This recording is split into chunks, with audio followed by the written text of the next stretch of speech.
down to rock, get up to burn, stand with the pride, ever feel your desire.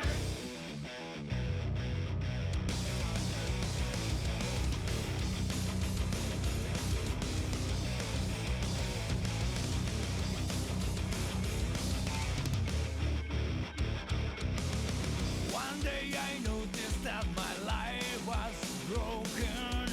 It was not me who was controlling this body. Oh, I want to know what's really real to me before it vanishes like a wave. Get up to rock, get up to burn, stand with the pride on me, the ways to make her.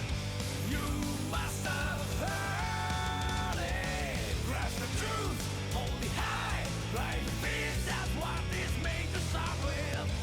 You haven't heard it, girl. Don't be afraid to listen to your own heart. Big fast Sonic, that's my heartbeat in you. Alright, I'm not late, you're late. What's good? Let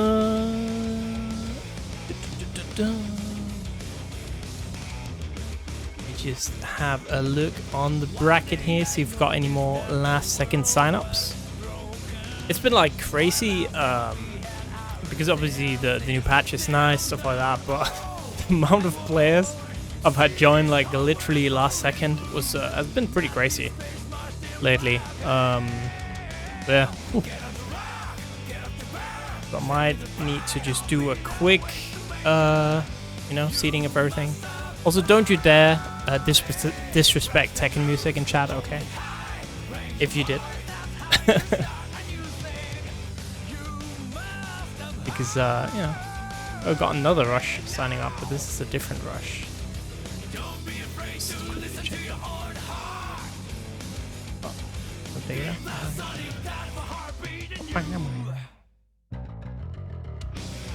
That's good, McLaren. Yeah, I remember.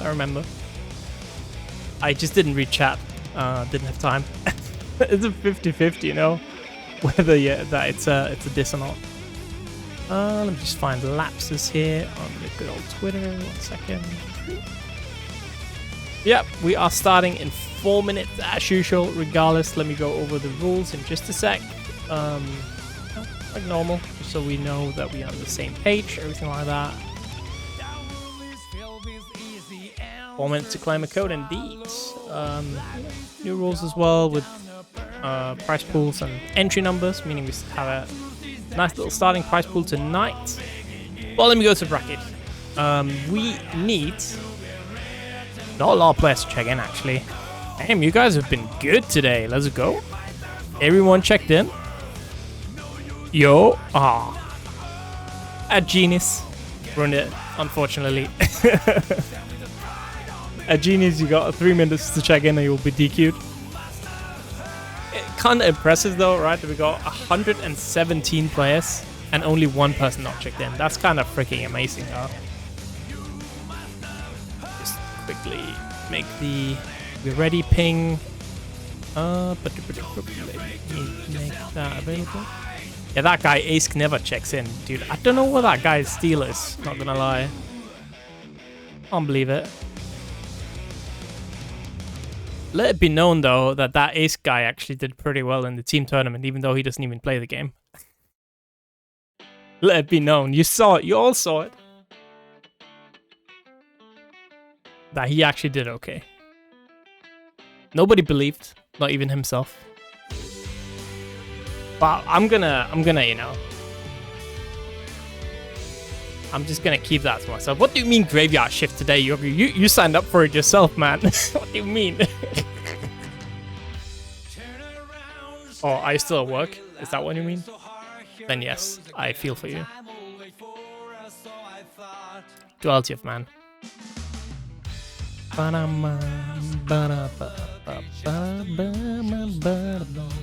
Alright, so we're still just waiting here. It's Guilty Gear Johnny. Damn. In chat, in my chat, Guilty Gear Johnny. Damn. Fair enough. That's rough.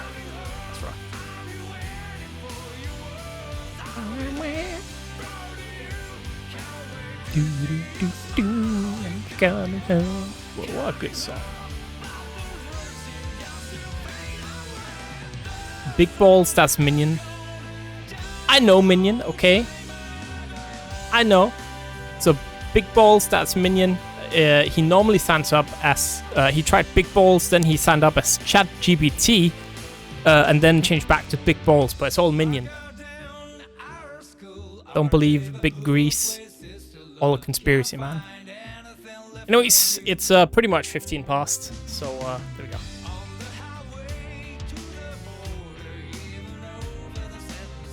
He's a kid, man. You can't be mad. Plyme's birthday, true. Should we sing happy birthday for Plyme and put Plyme on stream? That'd be kind of funny. But chat has to sing it too by writing. Alright, where is Plyme? Well, I'm gonna put on a round 1 match first. Let's do... Oh, Plyme is here. I feel like we'll do this one. So Plyme has to beat Phoebe and probably Phoebe, Stryfen or Musisk. You know, we never know. Oh, HiWill against Salty could actually be good. You always join Rally, see them on stream. Why not? Let's do for the other stream match. Let's do Ranri against TheYogurt. Why not? And then we're gonna do... Ooh, this one could be interesting. It's been a long time since I saw Scatter, but Scatter has been getting better results in Salty for sure. And then we're gonna do Birthday Boy. Where's if Birthday Boy wins, that is. Where's Plyme again? Plyme. Oh my god, I can't spell. Plyme? There we go. That's why we're playing Birthday Train, you know? For Plyme. There's always somebody's birthday, you know what I mean? So I've got to play the birthday train. Geburtstag train. Let's do this one. Oh wait, no, that's the wrong one. Let's do this one here. I'm just RNGing it. I don't know who's actually going to be in stream here. That's even more fun, right? We'll do this one. So if you are not on stream, congratulations, you can game. If you're on stream, give me 1 sec. I just got a need to. Reminder to do this, because otherwise I'll forget. And I'll put these two like this, so there's a barrier down here as well, and then we're good. And I will say, what is good, my man Lapsus? How are you doing on this wonderful Monday evening? I'm doing very well, thank you for asking. I'm only sweating a little bit, which is an accomplishment. They're gonna come the temperatures around here, but I'm doing perfect. And more importantly, I'm very excited about this tournament because we have a lot of good players today. There we go. Little Eddie sitting there, down there in the corner. Little Eddie. Little Eddie. That's good. But yeah, it's kind of the same here. I mean, obviously we don't have, you know, it's not at all as bad as in Spain, but I'm still dying. Well, my problem the problem specifically around here is the humidity. It's easy 80%, which is not fun. Yeah, that is. I mean, you live near the sea and 2 rivers. You can adapt. Yeah, and I live in a coastal city even, so it's not too bad. But I'm complaining, but I'm checking like the temperature is like only 21 degrees, and I'm dying. I can't believe it. And you are complaining about that? Check Barcelona. That's probably 30. Easy. The issue is, okay, we don't have AC in Denmark, and then right now it's super windy outside. So if I open my window, because of the way it's placed, it's just gonna close. So I can't have my window open unless I open it all the way, and then it's gonna be way too noisy. So it's Look, like GG's. I have the trick. Just open a little bit and put a stopper. Easy. That's true. It's true. I could do that. I'm actually dying. It's true, chat. I'm not a whiner. definitely dying. Ask Ratch, he's in Denmark. He knows how bad it is. And all right, we already got a couple of codes claimed. We got some. Remember, we do have a sponsor quest as well from Matrino themselves, by the way. Ooh. So definitely worth doing. I want to check how good those sponsor quests. They're pretty good, Complete the actually. sponsor quest. Ooh. Yeah. If you that is good. If you subscribe to Matrino's YouTube channel, you can add like 30 cents to a prize pool. Beautiful. So Gusto, you might have bigger price pools in NA, but do you have mustaches like that in NA? I don't think so. I mean, I am doing a really good job grooming the mustache. It's like we had a Tekken commentator as well. That was also his thing, like having a mustache. Like just you know, how you know the EU commentators. Hey, we need to do something to stand out.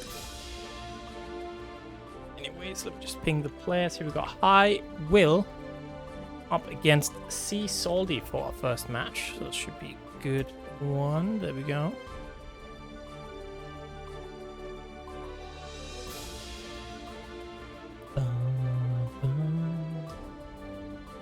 So those are actually two quite good players. That's someone you're not likely, right, to see maybe in that top 8 spot, but these are two players fighting for top 16 at least every week. Very persistent, right? Tournament veterans. Have played pretty much for as long as I can remember. So very, very strong. But again, it's kind of hard, right? Because this tournament is just super stacked. So even if you're quite strong, you might not be featured, right, in those top 8 images, and people might not know. So that's always why I like, again, featuring different players in the beginning, because these are definitely tournament veterans and someone to look out for sure. If they're in your bracket, it's not going to be easy. Nah. No, especially this one. You just need to look at it. We have EVO top 6 player playing today. A lot of top 8s in Europe monopolized by the top players around here. Yeah. Not easy to go around. Absolutely. It's difficult, man. It's difficult. Like you even see what I would consider, you know, top players in this region, and they don't get top 16 every time, right? Like I'm usually scrolling through like past results, stuff like that when I look at seeding, and sometimes I'm just like, huh? How did they, you know, go so low? Sometimes, time to time, things happen, and well, it's the enticing part of tournaments. The fact that, yeah, everybody can enter, but a bad game can knock out some. Let's just say someone is going to play Zando and he's not feeling well, or X and goes to losers. Yeah. That's important. That's not something that anybody was expecting. So it's the spice for these tournaments. But apart from that, we have the game already. Salty versus HiWill, Potemkin against Bedman. Yeah, there we go. Give me 1 sec. I just need to go get a drink real quick. I forgot. So, don't worry, I'll get you covered for right now. I will play a little bit more on the distance range. Oh, that the first one the attempts crashed by armor on the slide head, and now Salty just spamming those Potemkin moves. But no, HiWill, time to get the pressure on, break the wall, and again the armor on the slide head. And more Garuda. Oh no! Misses the first Potemkin Buster, and HiWill is gonna put Salty in the corner. No! Back throw incident. More Garudas. Trying to break in, but good defense of the HiWill. Oh. Good jumping, and this is the combo of though. Beautiful air by Salty. Still having half bar of butter and the burst bar. But HiWill is not going to make it easy for him. Against the wall, we are going. Oh, beautiful cross up, but still not dead, and the counter hit. Yeah, there we go. It's first round for HiWill. Solid on the Bedman. Okay. Burst are ready for Salty, and HiWill. Three more defenses. Oh, gets the counter hit. But can't get the full confirm. Good. Yeah, and now we have it. There it is, the Potemkin Buster RC. We are going to for the full confirm. Oh, he tackled against the wall, but could not break it. Absolutely. And right now, Salty firmly in the lead. But wait a second, Half-Life already lost. Getting the low. Salty, gotta be careful. You do not want to be in the corner against Bedman. And I think that was the Mega Fist trading. And it's 1-1. Yeah, that Mega Fist still trading, still being a really good move. Okay. And this is the third one. The third Potemkin Buster that HiWill managed to evade. This trading Buster, yes. HiWill gets a confirm. Gonna go full coast to coast. Beautiful block on for Salty, but now you can only block for too long. Absolutely. And PRC doesn't work out at all for Salty. Gets out the corner though, right? That is important. But there we go, the super. Oh no. The last second Flex Shield can do something. There we go, Pot Buster. Wait a second. That's gonna fall. Oh, timely burst there. Yeah, and that's what I meant, right? Both players such an even level here, but it is HiWill getting that first game on the board. All right, there we go. First blood. I'd just like to tell you, chat, that HiWill does have a Elfeld profile photo on Discord, and you know, I'm just saying, why not rocking Elfeld? Elfeld got buffs, you know. Rocking Bedman, can't believe it. Should have a Bedman profile photo.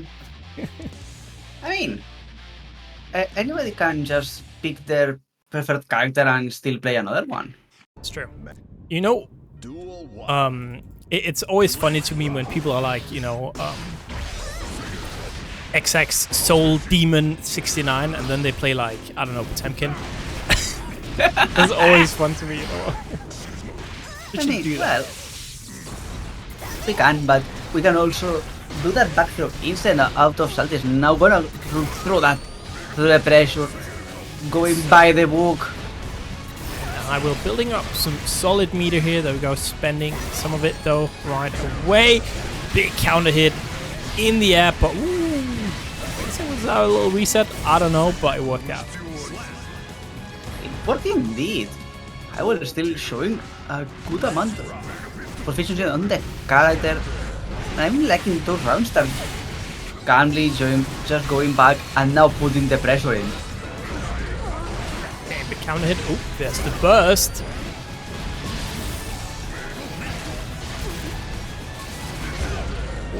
Oh, counter hit. Yeah, and there we go, the wall. And immediately HiWill gets hit by that 2D. But it's out. All right. Again, very back and forth match here. You can definitely see that these two very close in skill level, but right now HiWill just needs one more hit to make it a 2-0 situation. So he needs to find a way back, but here we go, the install. Yeah, install going and doesn't matter if you got the install or not. The run-up grab against an unexpected opponent is beautiful. The Kai Kiske special, you know, dragon install run-up throw. If it works, it works. Absolutely.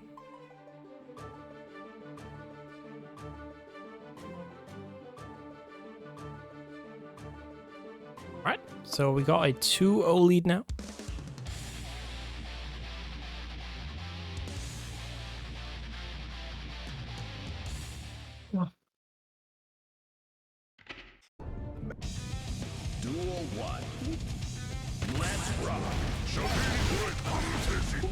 Good run start for Salty, getting the first. No, oh, beautiful use of the Wild Assault. Just taking advantage of baiting the slide head. And now HiWill again with the pressure. Oh, gets the confirm of the Wild Assault.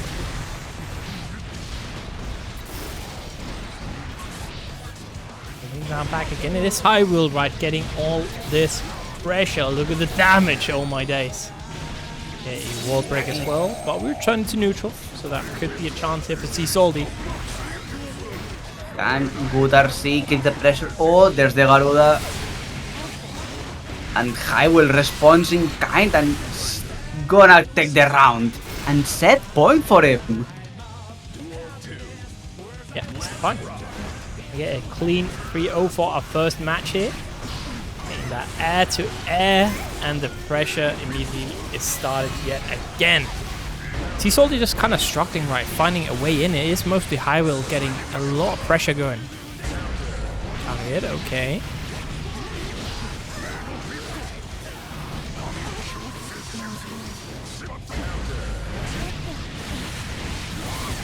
The command throw, look at the live now, big counter hit. Ooh. Yeah, exactly, it's not looking good. HiWill with all the momentum in the world, and Salty trying to do something to get out of there. Sure. Oh. Good approach. Oh, the super again. It's gonna take out that Garuda, and it is a 3-0 HiWill. Very nice. Yeah. Beautiful use at the end of that reversal super. Not something that we've seen HiWill do yet, therefore we all know that it's there. But it's the classic moment of will they, won't they? But still. Beautifully done. 3-0 over Salty in a very interesting match. And also not something that we usually see. Potemkin Bedman is not the most usual match on Salty or anywhere. Yep.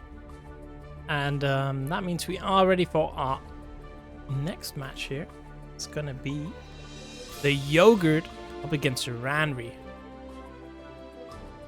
So Yogurt, someone who is pretty strong. I've kind of followed them a little bit, but not someone that I have seen play before. Ranri as well. Maybe Ranri has been on stream before. It's definitely a name that I recognize. I can even find Yogurt. Yeah, no. We call in Discord. Good. Tough to see, but while Ask is doing his TO job that he does perfectly, beautifully, and we all love him for that, I am still going to plug you and remind you about the Matcherino codes. Very important for everybody and everything that we do around here. Well, especially for the players, because we all want to give the players some kebab after the game, don't we? Absolutely. Especially because right now we have still we have claimed already 21 codes. Beautifully done. First match. Thank you everybody for that. But there's still 29 codes that remain to be claimed, and it's easy as a.b.c. Click the link to Matcherino, log in, and claim that code. Matcherino link should be already posted on chat by anybody. In that case, thank you Rexu for doing that. You are the man. Thank you for posting it, and it's easy. And I told you, it's ABC. Go there, claim code, and help the stream. Let's see. I am currently... Does anyone know what TheYogurt is called on Discord? There's no one called Yogurt. There's no one called TheYogurt. Oh, there we go. No mind. It was just different. I'm smart. I pinked them with TheYogurt. Oh no. So you were putting the... There we go. Yeah, it didn't have the underscore. There we go. Yeah, the underscore. Damn. Damn you typing. Can't believe it. What flavor though? True. That's very important. Spanish yogurt. What's your favorite flavor of yogurt? What's the best one? I am usually just taking the natural with some edulcorant. Alright. It's a good. Boring fellow. What about you, Rexu? Any spicy flavors? Got some Turkish yogurt, okay. My problem is that I am not really a yogurt person. I just have some because from time to time we need to take some extra calcium, and it's still a really good food with all the micronutrients and microbiomes that it has. So, I mean, honestly, I rarely ever eat yogurt. So. Yeah, I am more on your camp. Just right. I am more on your camp, but just right now I have some on the fridge. So. And I didn't want to be fancy with some of the fruits, so I just took plain with added edulcorant because I can't for the love of mankind, I can't take natural yogurt without anything. Yep, makes sense. Alright, so we got both players in the lobby. I'm partial to just strawberry yogurt myself. Well, you know. It's still a very strong choice. But we'll need to see what strong choice is going to be either Mr. Yogurt or Ranri going to show us.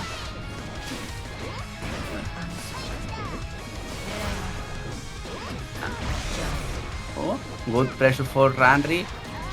Even though already took some damage and oh no, Yogurt gets the confirm and the counter hit. Ranri already on the corner, leaking damage. There's the overhead keys.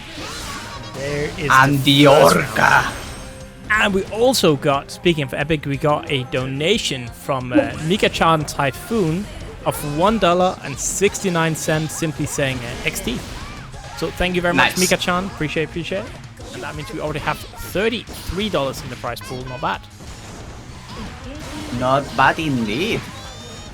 This game, Ranri already forced to pop burst, but now it's gonna catch Yogurt. There's the grab.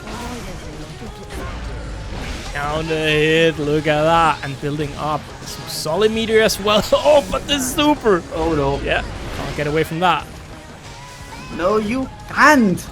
And now Yogurt, very low life, but having the half bar of it. Oh no, there's the counter hit. Let's see the Oki. Very nice defensive Ella. BRC there, right, to get that air throw. And now, doesn't matter, Yogurt with the W. At the end, the Yogurt with that falling, with that JH, just clips Ranri, and with that, still gets the first game. Sir. Which, from at moments, were very dominant, but Ranri is still putting a really good fight on there. I mean, it was a very, very close game, right? Says that we are in for another set. Hopefully it's not like the first one where it was very close, but a 3-0. Let's see if we can at least get a 3-1 here. Early to say again. Game 2. Let's rock. Exactly. Let's rock in. Also, both players with decent PCs. We are playing on the May stage here. That's good. Yeah, It's rare we get to May see stage. different stages. Yeah, I always, it's something that I do not like as much on this, that we always see console of 3.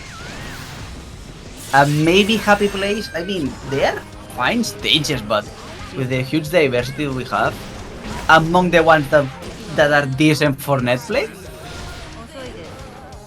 Yeah, and there we go. Ranri bringing it back, getting the first round this time around. Ooh, Totsugeki next, and getting thrown immediately after. Good Yeah. cheeky tap dust there. Obviously didn't work out. Didn't, but doesn't matter. Ranri put good damage. There's the dust to break the wall. Remember, everybody, if you haven't called out with the times, while that's out, will no longer grant you heavy knockdown. Thank God. We needed that. Exactly. Oh, But just in the air ca- throw. Ooh. And Beautifully Ranri. done. Exit 1-1. Exactly. That play going for the air throw after the classic just RC jump go for the air throw, I feel like it's a bit telegraphed, but from time to time, when it works, chef kiss. Absolutely. Oh, apart from that, I would like to apologize if there's some really loud fans noise on my end. I needed to put the fans on the laptop to max because I was already getting some overheating notices from my phone, so just in case.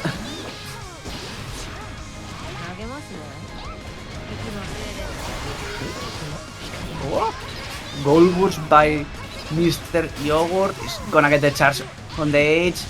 Oh, gets the sequence and the pressure. Beautifully done there.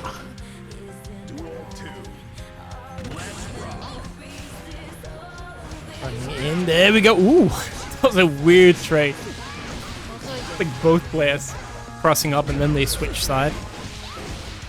I mean, at the end, it worked for Ranri. He's gonna go for the wall break, using the overdrive. This time, assuring himself the heavy knockdown, taking good advantage of the self. There it is.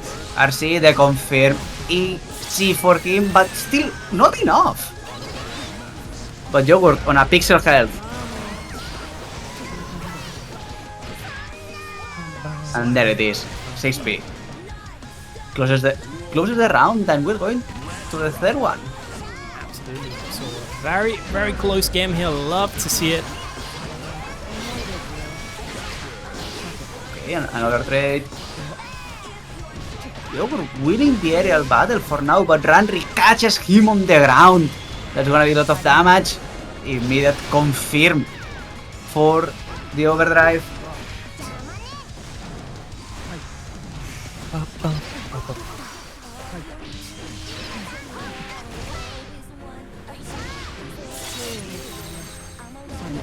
Wall break. Ranri having half bar of burst. Needed YogUrt there is using the half bar of butter and gets the game. 2-1 for him. Absolutely. So very, very nice here. YogUrt off to a good start. It's not like Ranri is doing bad either. They are playing very well. Yeah, absolutely. Just that from time to time, there's maybe that makes damage just allows more for that kind of I'm going to hit you more or less, outplay you for one touch and just run with it.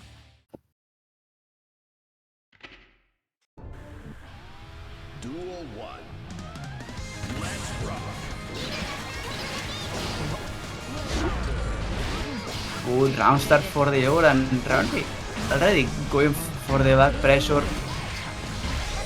But that burst block, YogUrt is gonna have a field day with it. There it is, the Orca, the wall break, heavy knockdown and positive bonus for him.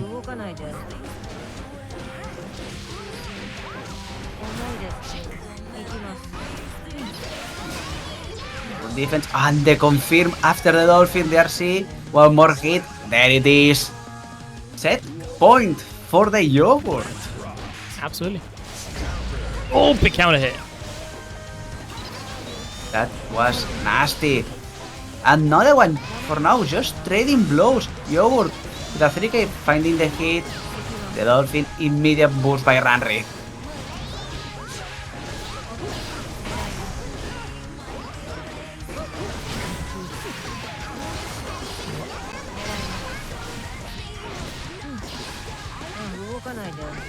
Okay.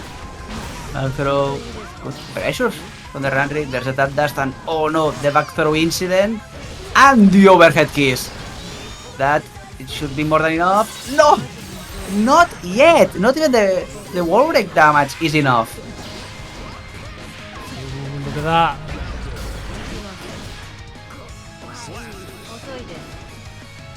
Duel 3. Let's rock. Oh, even. Oh. Good confirm from the YogUrt. Lots of damage. That deflect. Buying some space. And that is the counter attack by Ranri. Good pressure. Deflects not enough.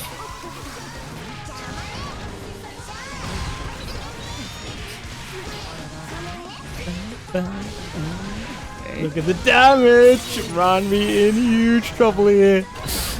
Not looking good right now, Lapsus. No, it is not. Not, and YogUrt is gonna seal him for himself. 3-1 win against Ranri. Absolutely.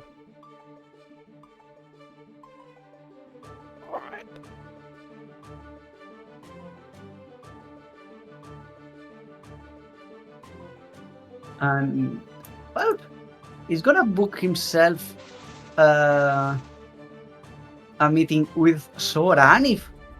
Yeah. What? Especially, I mean, it's nice, right? I always joke about like, haha, what a prize you get to fight a top player, but I mean, in reality, isn't it cool to fight a top player? I would love that. Yes. Usually, like if I, No. it kind of sucks, but at the same time, it's nice, right? You get the opportunity to test yourself against one of the absolute best players of the tournament. I think it's nice. Exactly. I mean, and it's always important to test your metal against extremely good competition. Absolutely. They are going to be the best teachers to point out where you're lacking. Absolutely, and you'll know, right? Because you're probably gonna get blown up. Gonna be obvious, usually. Yeah, we are gonna go to the next match. It's gonna be Scatter was taken up against Slussy. Match here.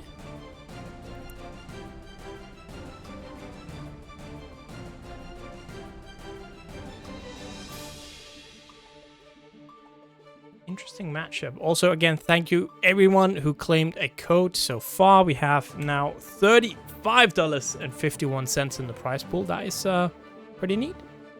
Yeah, there's a lot of codes already being claimed, 34 to be exact, but which means that there are still 16 codes remaining. And as I tell you before, it's as easy as ABC. Click the link on the chat, log into Macherino, click claim code. You can do it on your PC, on your phone, tablet, etc, etc, etc. Probably one of these days you will probably do it on your smart watch. Yep. Don't know that you can do it right now, but one day. Alright, and obviously we also have the sponsor quests with the match Reno, obviously adding even extra amount of money in the prize pool.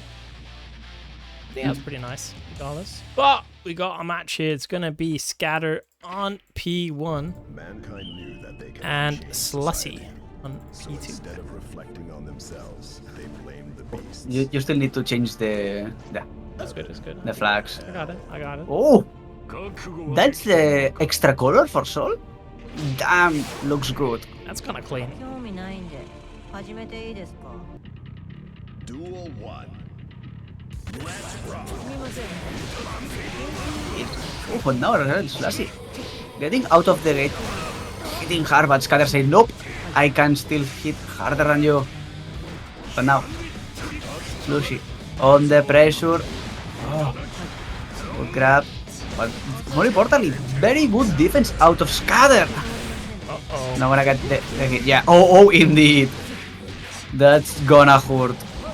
Yeah, and got to remember, right, another thing that changed this patch is you cannot RC out of DPs anymore, so it's kind of scary. You know, Sol doesn't care. Sol's going to DP regardless, but it's a little bit more scary. Yeah, well, more importantly, you can RC invulnerable reversals that are not supers. Because that's the difference. Heavy DP, it's not invincible. You can still go through that. Oh. Yeah, that was cheeky. Out of Scatter. Jumping over. Classic Giovanna, and then the counter hit from hell with a 2D already, immediately. Overdrive. There's your big knockdown. And a nice 6P there. Into the super, but the burst is going to save Slussy for now. Oh, with the DP. That is unfortunate, and that is Scatter. Why not? Exactly. And Scatter is a known quantity of gameplay. It is and I am enjoying Slussy's going for the good pressure, good gameplay sense. I mean, not for nothing, he's already on the 16,000 level 6. That 1600s. Duel 1. Counter, and we're bursting immediately. Oh, but that Airbringer a little bit too aggressive, and now Scatter's gonna take the ball and put it running. Nope. And Scatter is someone I feel like lately has gotten a lot better. Maybe because Scatter's streaming so much Strive. I don't know. Usually, you know, playing the game a lot is gonna make it a lot better. Used to not have the best results in Soli, but I think recently he's really turned it up a notch and actually getting some pretty decent results. It might not be top 8, but we're talking like around top 16, top 30-ish. That's very nice. In this context, is a really good result. Especially for the Storm. Oh no. That was a dangerous counter hit. Ooh! Oh. Cheeky DP. Yeah, awkward indeed. Gunflame. And the gunflame. Yeah, a little bit of zoning action at the end by Slussy, just recognizing Scatter was low. Just send the gunflame. It's gonna work. And I see Envy is kind of wanna maybe I don't know, jinx Scatter right there. I think that's a jinx in chat messages if I ever saw one.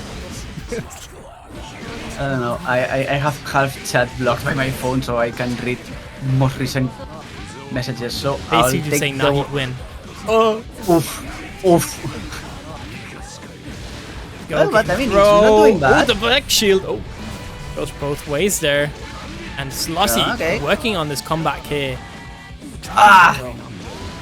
But still getting the grab, but missing that dust can be dangerous. Yeah. The resets are good. Oh, they confirm. Is this gonna be enough? Faster! It is! I can't believe this comeback, man. Like, insane. She survived on that single pixel for so damn long. I mean, it's the power of the Mr. Bad guy. Still at 1 pixel, but never underestimate the power of Sol Hombre Malo.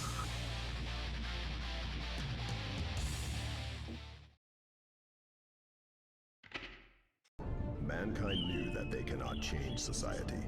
So Duel 1. Let's rock.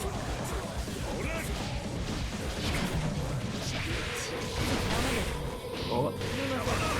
Scatter gets the first pick up and just immediately burst out and burst again. Trying to get to neutral.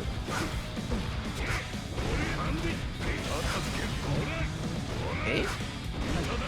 Good pressure for Slussy. Scatter's defense is on point, and there it is. The counter hit. And the reversal.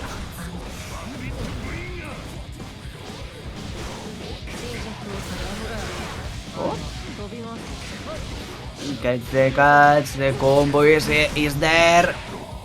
The X and the low. Scatter. Good bounce back after that last game. Oh. Counter hit for Slussy, immediately going for the heavy DP. The okay pressure is there. Misses the grab. Scatter's gonna take advantage out of there.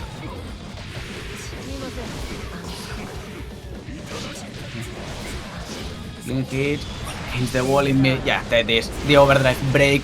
It's down.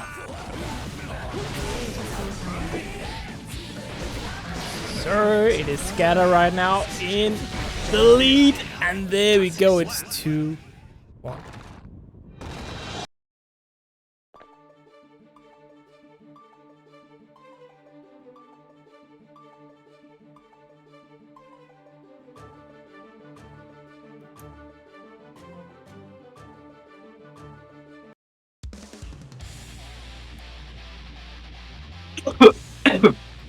Excuse me. Alright, so let's see if Slussy can bring it back again. Last time it required a huge comeback, but Duel 1. he's solid still. Very, very good match so far. Well done. I'll say it's doable. Slussy playing very well. Okay. Good evasion. Trying to go use the gunflame for zoning, and Scatter just saying no, I don't want to get out of there. He's gonna get in. Oh.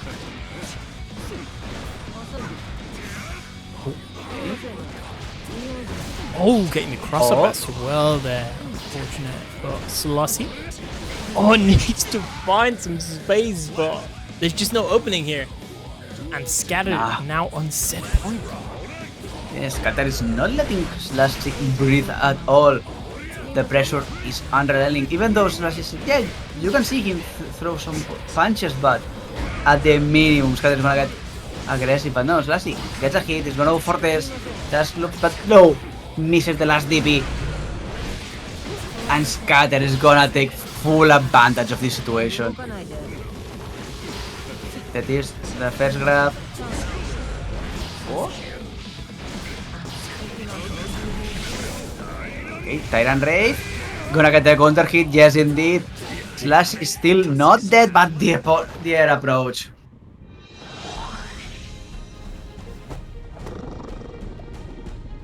ダメここはいい There we go. That is the 3-1. And that means Scatter is gonna move on in the bracket.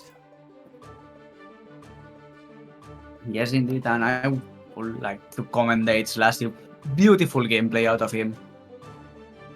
And especially that the game that he won, glowing back from such a deficit. That means we are ready for next match. It is the birthday boy right there, Plyme up against vlink.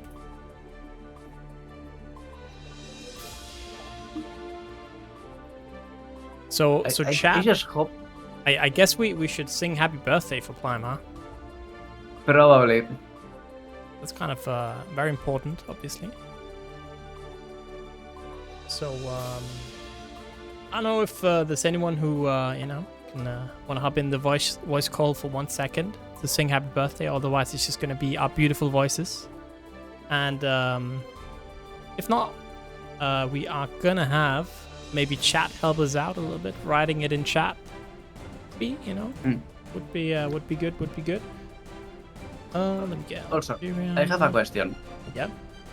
Where do we go? Happy birthday Plyme or happy birthday to you? The important part, the one that everybody's just I mean, happy birthday to you, right? Perfect. Because if not, you know what will happen. We'll go happy birthday and then continue. It's important to clarify these kind of things. I don't think it's gonna get muted because it wouldn't even recognize as the song. That's how well we sing it. Okay.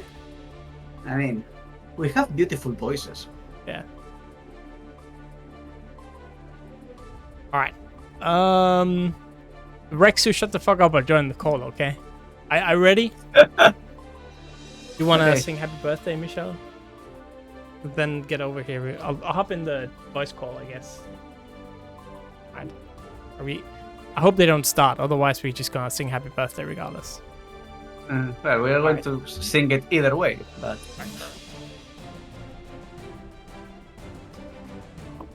Are you ready? So 3, 2, 1. Happy birthday to you. Happy birthday to you. Happy birthday, dear Plyme. Happy birthday to you. Birthday boy Plyme. Happy birthday Plyme. Happy birthday, you old shit. I assume you're old now. Well, you're older than before, so enjoy. I actually think Plyme is a kid, right? There we go. Because everyone's a damn kid, and I can't believe it. Don't take advantage of the fact that you are older than a lot of people by calling them names.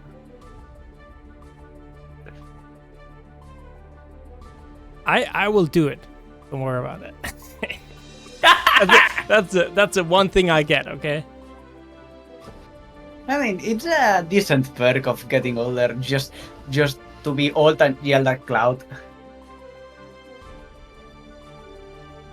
Not that bad. Yeah, I agree on you. It's not that bad and it's funny.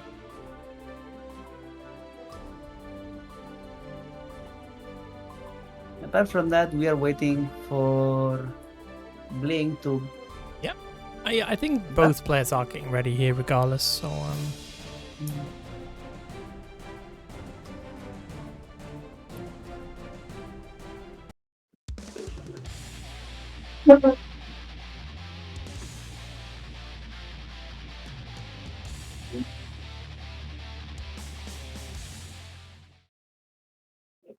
Okay. Bedman Chipp. Duel 1.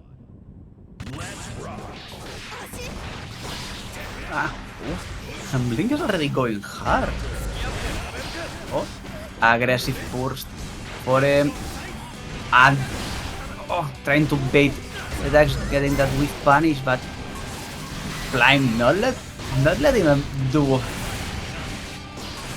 as she pleases. Oh, and that DB, you cannot see them anymore. You have to deal with those consequences.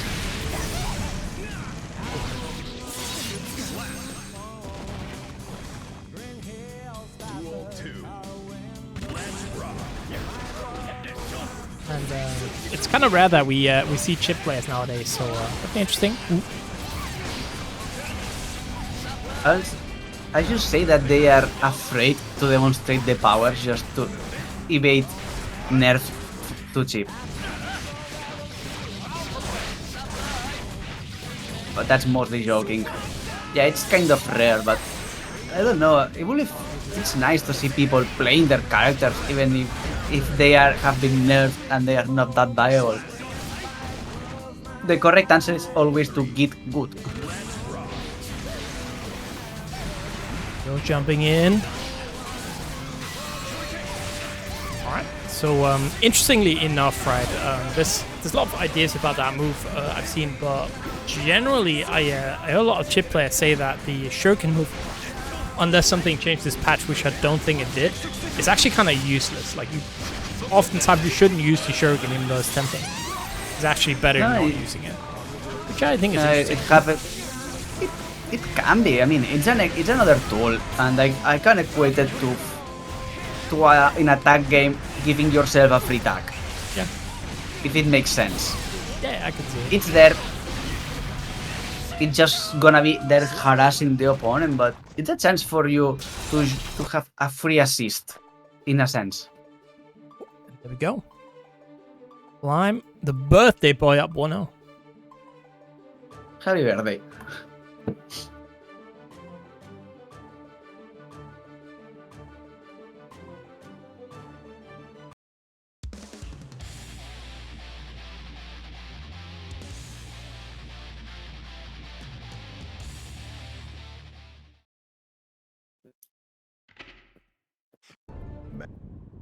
Duel 1. Let's rock. Oh, good run start. Forcing that burst early out of Blink, but Blink now gets the contact. It burst out of Plyme, but that was not a good position for Blink to be there. But now, let the trickery commence. Sir, here we go. Getting pushed towards the corner. That's rough if you're Plyme, but getting that counter hit and a lot of damage to go. Certainly. And now, trying to just bait the 2K and Blink, not respecting that, getting the counter hit and breaking the wall, getting the round for him. For her. Ay, sorry. Absolutely, they. Oh, sorry, she is doing a good job here, vlink. It's cooking, and Plyme needs to find a way back because now it's gonna break the wall. Let's go gambling. Especially because right now it's the danger position of positive Chipp, her knockdown, and she's cooking hard right now. Oh, but beautiful defense for Plyme, blocking everything. Gonna get a spot here, get something going. Oh, but gets a big whiff instead. And what do you get after that? A blocked burst for your efforts. Dang. Okay. Wow. Blink playing beautifully this last round. On the edge, just waiting a little bit, the perfect moment to just strike through. Bait the burst and take it home 1-1 on a very open, very open series right now.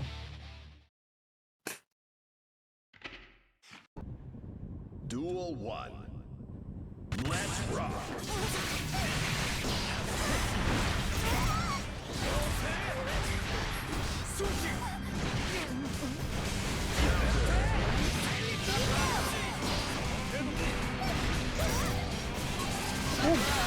Oh, where you going? Yeah. Far away from south. Plyme we are going. Yeah. But Blink, good pressure already. She's putting good job. Oh, Plyme's gonna get the Absolutely. counter hit, forcing that burst. vlink's someone that has some okay results in Salty, right? Definitely would be a huge upset. But she has been playing okay, right? Got seeded. And that sounds mad when I say it. Got seeded 46th. But that actually means that I personally did go and seed. If you're like above, like under 50-ish, you actually got seeded. So it's usually you gotta be kind of decent. I think seeding always is crazy with this amount of players because so many good players. Right? It's always difficult. Ooh. There we go though. It's Plyme. Activating the Plyme time right now. Taking the serious hat on. Bringing the silly hat down. Working out. It is, but getting out of there is gonna put Plyme on the other side. Ah, beautiful TP this time for vlink and the pressure. Putting good job, but Plyme even better on the blocking end. Absolutely looking strong here. The burst for vlink to just stay alive there. Getting the super okay. Again, let's go gambling. Exactly. Kage bushing into gambling. Oh, dang it. Oh, There you go. almost gets the confirm there. The overhead is also blocked. Plyme just a blocking machine. Absolutely.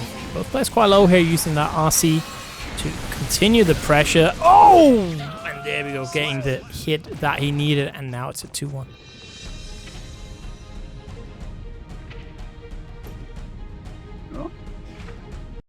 Strife lobby glitch. Alright, I want to ask you. Did you try the team of 3? Not yet, no. Not yet. I heard that it was kind of fun for like an hour, but then more for gimmick because it's so wild. Yeah. It's very stupid. So, I've actually gotten old to the point where I woke up, was it like last Friday, like the 19th, and my back hurt, and I just painted Warhammer the entire weekend, and I kind of made it worse. I just had like back pain all of last week and today as well. It's getting better, but it's been over a week now of me being old and having back pain, and actually I can't play any fighting games because it hurts too much. Damn. Poor eyes, I'm getting old. There you go. Very Don't much get old, sucks. chat. Just don't get old. Don't be like me. True words. True words. Like the ones that are already blink, already put a good amount of work on Plyme's life, and Plyme's right now gonna take the advantage of being Bedman and doing damage. Okay. Another hit, Plyme one hit away from death, but now gets the counter hit. Gonna get the pressure. Certainly. Straight to into the spin. Kills. Exactly, out of a very sticky situation on his end.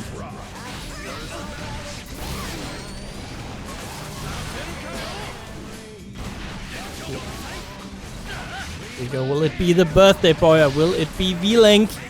Getting around with the ball. We obviously got the set point, but will that end up mattering?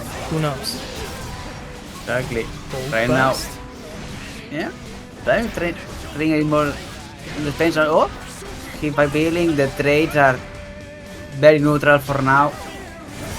Yep. Oh, there you go. Back to the corner you go. Jump in. All right. Oh, that's gonna hit. No, it's not. No mind, I'm dumb. Excellent FT by vlink, but no punish. Yeah. Beautiful blocks on that. Oh, but now gets the counter hit. Not enough to kill. The pressure is there, but Plyme blocking machine. Counter Huh? hit. Okay. Side switch. The roles are being reversed. Plyme on the pressure and vlink on the defense. Tries to get out of there. The triple jumps are gonna be good, but and it's gonna save him. And Asti. Brilliant. Al Thank you punto very broken. much for the raid. Gracias, Sorani. I don't know if it's a slur. It's I'm allowed to say it, but al moviment ondulatori. ondulatori. No. Thank you very much. al moviment ondulatori. Damn, it Please. triggered. I mean, I know that guy. Fair enough. Thank you very much. Appreciate it. Yeah, also if you just want, just call, you can just call him Bluken. Not Like bad. Ken, but Lucan, blue. yeah. Oh, Lucan. That makes sense. Anyways, it is Plyme right now. Trying to get that set point finished. Winner of this match going to go against PataChu, by the way. That's been happening a lot today. That's the second time a winner is going to go against PataChu. There we go. Let's see. Oh, the little cheeky cross up. And that is going to break the wall, but we're going to go back to neutral lapses. Yeah, not enough, and the neutral. Probably the strongest point for a.b.a, but doesn't matter. We're going to game 5 right now. Absolutely. Dealing, pulling out all the stops and not letting the poor birthday boy get a free pass.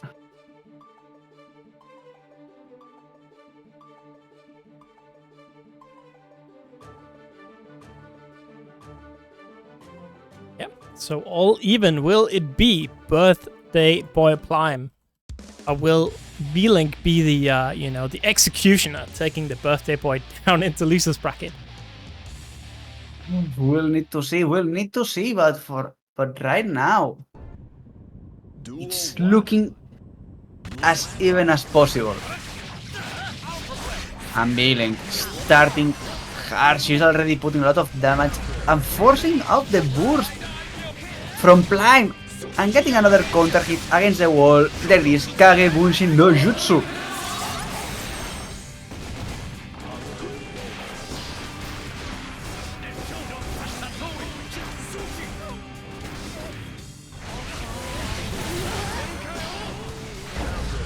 Another burst. Oh no, the counter hit, the follow-ups, the damage, the kill. Set point for vlink. Yeah.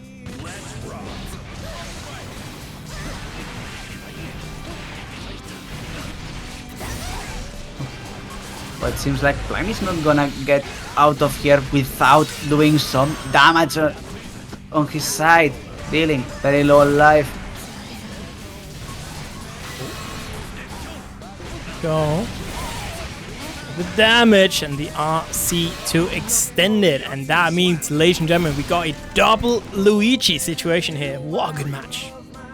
Exactly, last game, last round, very even.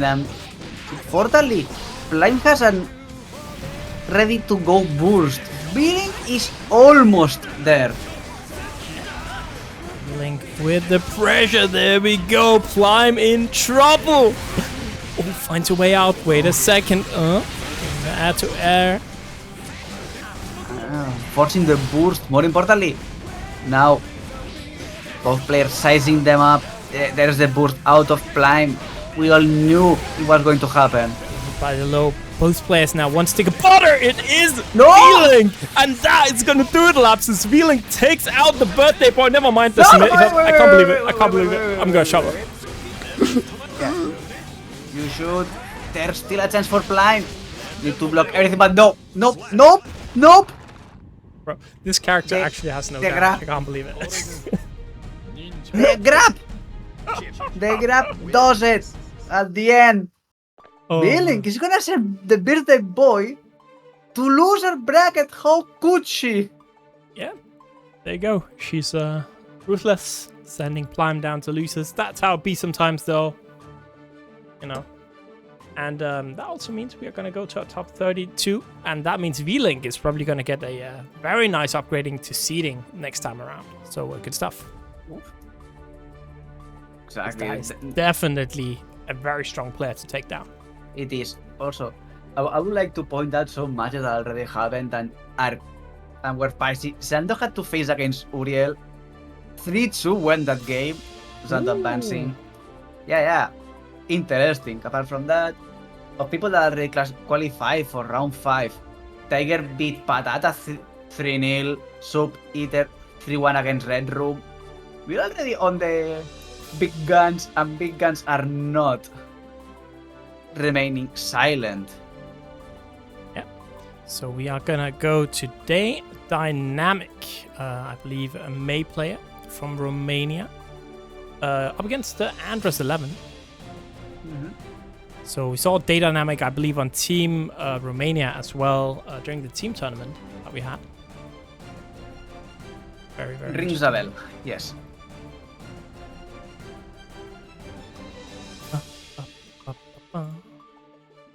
Andros obviously needs no introduction. Is seed 4 tonight. For a reason, very, very strong player. Exactly. Recently winning the second season of the Spain's Thrive scene. If you don't think that that's strong, do you want to remind the people that frequents the scene?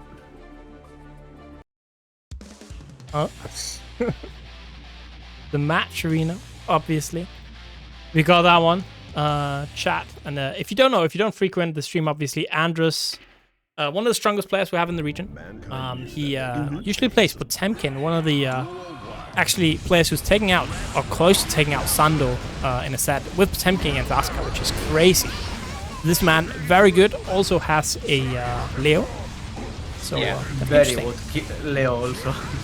Also, this May color, it's kind of good actually. I'm warming up to these colors actually. They're okay. I kind of hated them last week, but now they're like kind of good. In my opinion, there are some that are really good. Others are kinda here or there, not my favorites. Okay. Right now we're seeing Dynamic already putting good damage. Oh, this is the change. It is no joke. One of the changes out of the patch. Heavenly Potemkin Buster is gonna register the situation earlier, and this is the way the Andros does it. Yep. Now you can do that. Before the patch, that would have whiffed. No joke. And it's quite interesting, right? Because now that means, you know, Potemkin Buster, Heavenly Potemkin Buster, doing so much damage, right? And it's interesting that now you can kind of use it a bit more like a regular super than before, right? Because before it was quite rare to hit it. Yeah, interesting, for sure. But it is DayDynamic right now with the super right back, and we are going to take a trip downstairs. Yeah, and Andros needs to be on the defensive back. Mega Fist gonna just buy some space. Oh, but the combos, the hits could not confirm at the end. The Orca, always the Orca. Absolutely. So 1, 2, 1.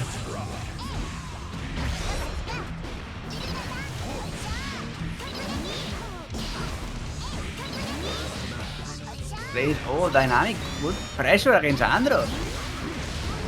Oh, but the 6P into the hit tackle, buying more space, full coast to coast in a matter of seconds.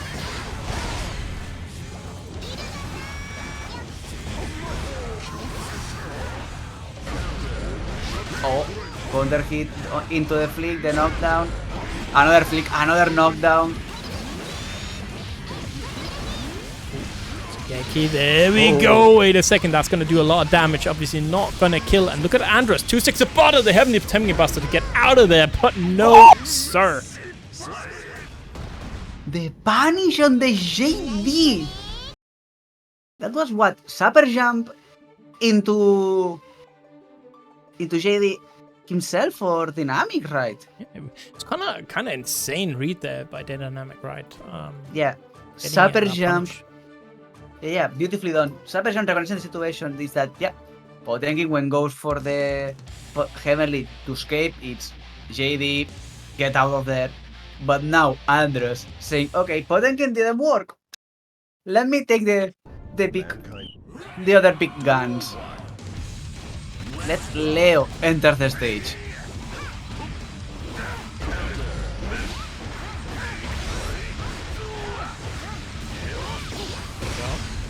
Oh, flag shielded. Going out. Oh, the counter hit. Ooh, yeah. Building up that meter.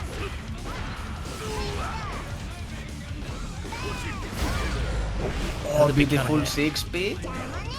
But they're grabbing out of the OG for Dynamic. That's gonna be damage. Absolutely. And the super. Oh, that connects. are seeing it as well. There we go. And it is DayDynamic with the burst, staying safe. You can see that's what I mean, right? Andros swapping obviously to the Leo here, maybe feeling that's better in the matchup. I feel like he's been playing more Leo in general last couple of tournaments. Yeah.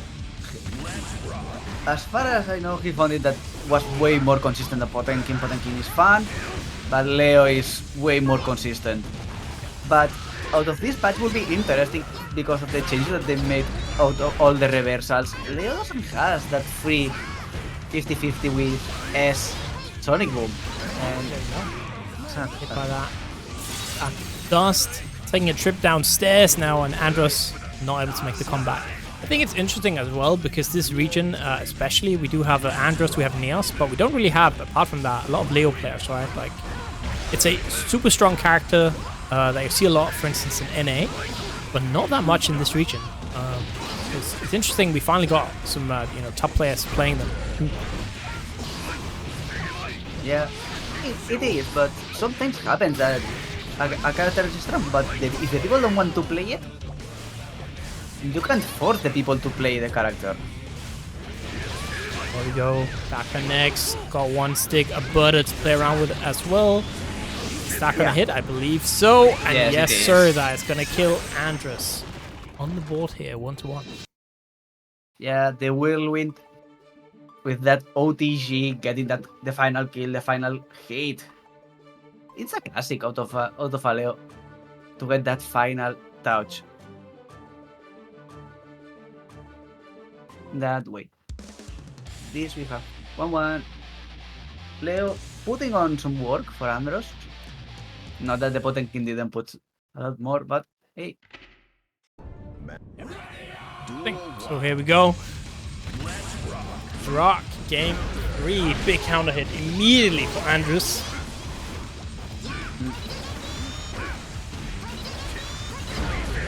Oh, okay, just last. That's the heavy version, right? It looked like it, yeah. It's kind of interesting going for that. Working out quite well. Look at the damages. DayDynamic in a bit of trouble, needs to find a way out, but it is just a relentless pressure by Andros and the Subaru to break another wall and get another round here. The swap to Leo has really paid off. Yeah, it paid off with dividends, especially already putting Dynamic against the wall. There is the wall break. Luckily for Dynamic, no hard knockdown, only just positive bonus for Andros, but the problem is that that's not gonna save you. Absolutely, and again, DayDynamic forced to make a comeback here, but wait a second. Taking Andros to the wall. Oh, another flash kick to take out that Totsugeki. Beautiful read there by Andros, trying to put the Sonic Boom to get into space, and again the flash kick. The amount of flash kicks, you'd think that Andros handed the controller to Neos or something, you know? Oh shit, wait a second. We got $88 in donation money from Envy saying, Big Balls 88 is my goat. Holy shit, Damn. Thanks a lot, Envy. That's a shit ton of money. Thank you very much. That puts the price pool at how much? $124.83. So everyone, you better say thank you very much to Envy. Appreciate it. And you better pray for Big Balls 88. Yeah, you better. Apart from that, if you want to continue supporting, there's still 11 codes. Just to, I'm just dropping that in here for everybody. But back to our scheduled Thrive gameplay. Andros on the backstands, posing Dynamic. Oh, the counter hit. This is the conversion, but Dynamic trying to get him out of there. Totsugeki. Big counter hit. Run up, getting the throw as well. Oh, the up dolphin connecting. Feeling like Andros can't do anything right this round because DayDynamic is cooking. Yeah. Okay. Dynamic. Oh, that went under? No way. Yeah. I mean, 3K has a very low profile manner of being an. Oh, that was a. What? too many flash kicks in a row, Andros. That was too many, but this time the high one connects. Yellow out of dynamic, trying to buy some space. Taking out the projectile there, but again, DayDynamic maybe a bit more calm here, just kind of winning a lot of these small neutral interactions, using that deflect shield as well to stay alive.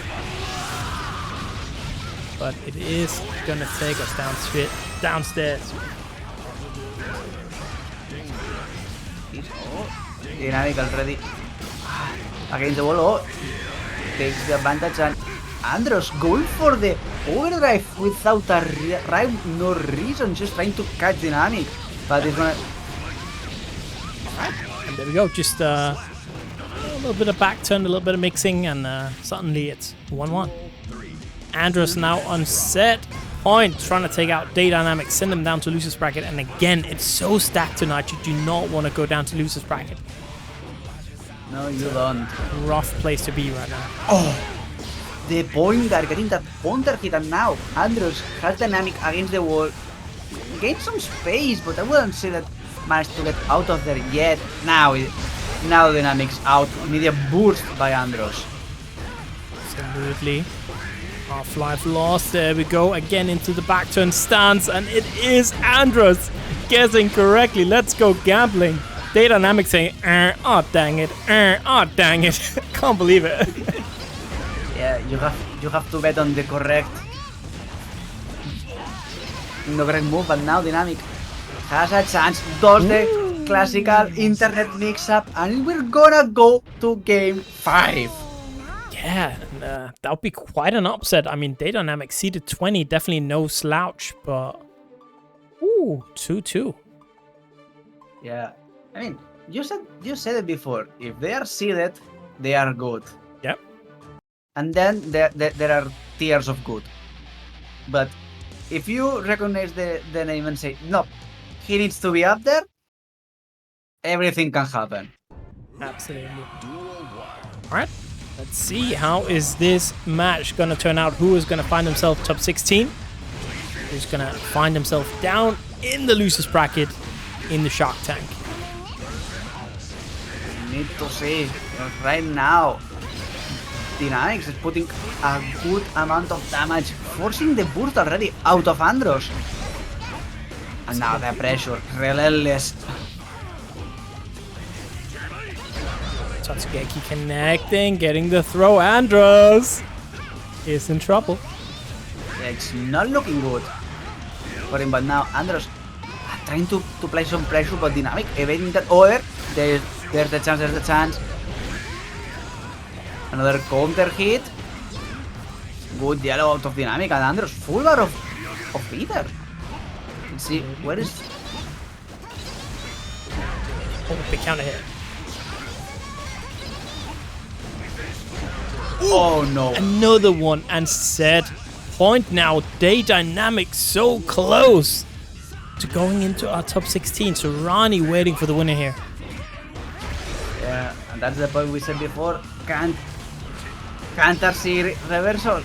Can't. Go for them. Yeah, very nice neutral jump by Andros. And a return to neutral here, but it is again DayDynamic just winning these small exchanges. Oh, nice PRC. Doesn't get much of a reward there, but back into that back turn situation. Here's Andros. Schmixing. And it's mixing he is. He's already done a good amount of damage against Dynamic. Beautiful 6P. Gonna get the catch. Yes, he is against the wall. Easy kill. Nice. We're going for another double Luigi. Absolutely. So this time around, will we get another double Luigi? Where obviously the underdog is taking it. Or will Andros break the curse? We need to see, because Dynamic is playing really, really good. Already on positive. Andros half-life, but now gets one flash kick. Tries to build a comeback, build the momentum, but Dynamic is not letting him have it. Yeah. It's looking really, really good for DayDynamic here. Just needs Maybe one more hit. Oh, but whiffing the throw. You cannot do that. You cannot let this man get a chance. Let's go gambling. Lapses. Oh, getting hit. I can't believe it. And that is going to do it. Somehow, some way, Andres finds the W in there. I can't believe it. 3-2. Yeah, that was the game of pixels. 1 or 2 pixels, and that's the key. 2 pixels.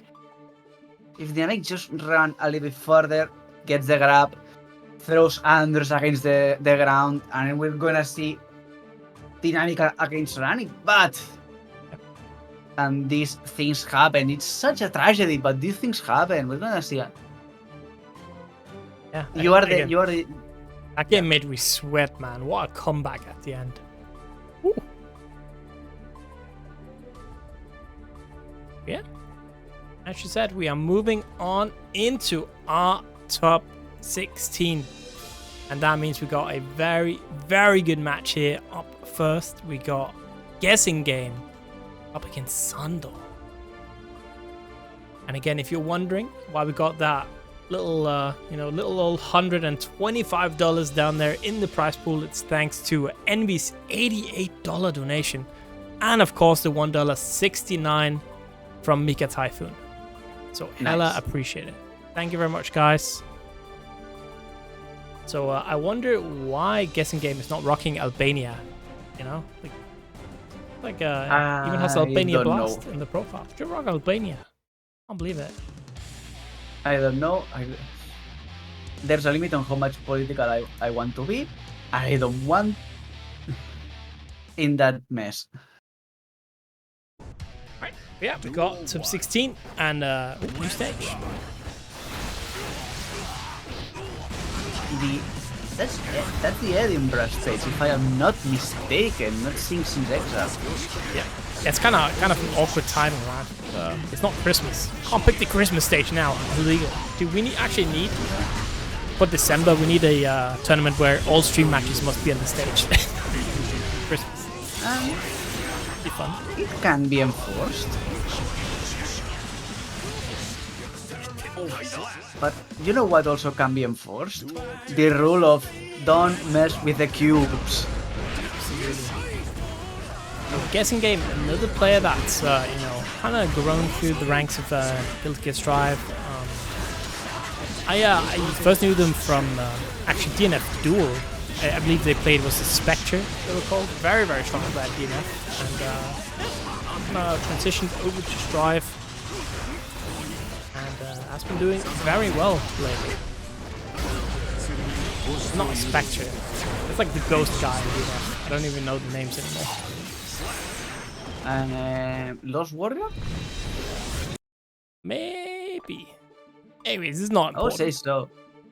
And I mean, probably Rex will be the one that's going to shout at us. No, he must be next. Ghostblade. Okay. There we go. Ghostblade. Yeah. Playing Ghostblade. Makes sense. Yeah. It's going to be Zando up 1-0 here in this matchup, in this behemoth Typhoon, I would like to say. Because, obviously, this character, Goldlewis, has been such a menace. But got, a little bit nerfed this patch. Makes sense, right? Wild Assault not as strong as it used to be. White Wild Assault still exists in the game, you gotta remember. It still exists, the only difference is that it's now -4 on hit. Which means that that there are characters that will just spam their faster jab and say, nope, you are not playing, you are already putting on blocking duty, and you don't have that free. I can't believe I'm saying like, oh, it's been nerfed. Immediately hits Wild Assault. Just jinxing people left and right. There we go, the cubes though. The cube. It's so rough here, right? GuessingGame just needs one hit, but aren't find it. And there's none. Because remember, you have to worship the cube. The cube is love. The cube is life.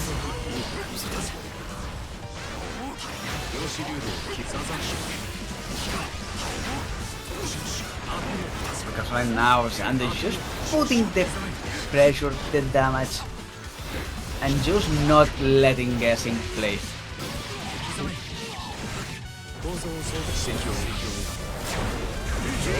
Super, that's gonna break the wall. We're gonna return to neutral and Guessing Game in a heap of trouble here. He needs to find his way back in, but so far it's been all Zando, the Super. Getting caught by the Wild Assault, but the staff is there to save him. Can't believe it, actually. Yeah. The gravity staff just messing with everything that Asuka does. And Zando just teleports in front of Guessing and takes the round.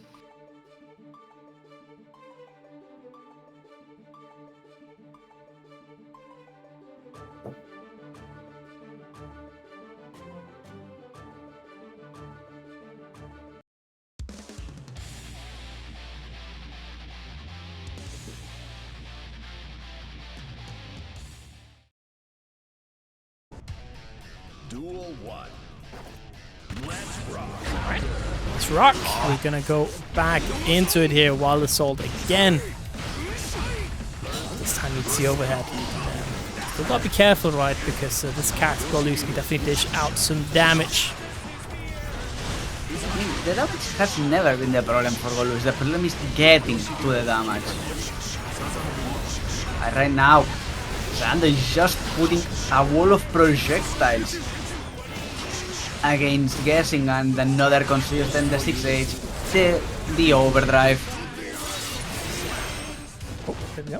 And that means you one round away here. It is Zando on set point trying to take it 3-0 over Guessing Game. Another wall stick. Yeah, there we have the overdrive, the cube. Something can process that geometrical information. Oh, and That's it. worse. That's it. Yeah, that's it. Guessing's burst getting blocked, and another ultra cube. Zando's gonna take a relatively, I hate to say it, free 3-0. Yeah, but wasn't even close. Hate to say it, right? But that is the reality of things. Sometimes it's just an awful matchup, you know. Sometimes a player's just that good. And that's the interesting thing about this, is even though we got some very, very strong players in this region, we got, don't bring the matchup. Shut up. It's a Zando matchup, okay? I was talking you up. What do you mean? I was starting in the matchup, and then I very nicely transitioned it into the, oh, this guy's so good. Yeah, you ruined it. You ruined it. I can't believe it. You ruined it. What I was about to say is that I think it's interesting in this region, right, that we have some extremely strong players. Very, very strong. But I feel like when we look at the matchups, oftentimes there's like another level, right? There's a big ladder, and right at the top we got Tiger Pup and we got Zando, and it usually feels like nobody could beat them. Very, very rare, right, for that to happen. So it's kind of an awkward situation, really, where I feel like everyone maybe in the below the top 2 spots, they can beat each other, but it's so difficult beating either of these guys. So yeah. But one up-and-coming player who might get the chance to do so is Soap Eater. Very strong. He's been playing a ton of tournaments, and generally it's just cooking. Yeah, more importantly, now has a buffed Johnny Mankind knew that they can do interesting things. Let's rock. Exactly. This fire now on counter hit hard knockdown for free, quote unquote. So Tiger Pup rocking the heavy chaos in this matchup.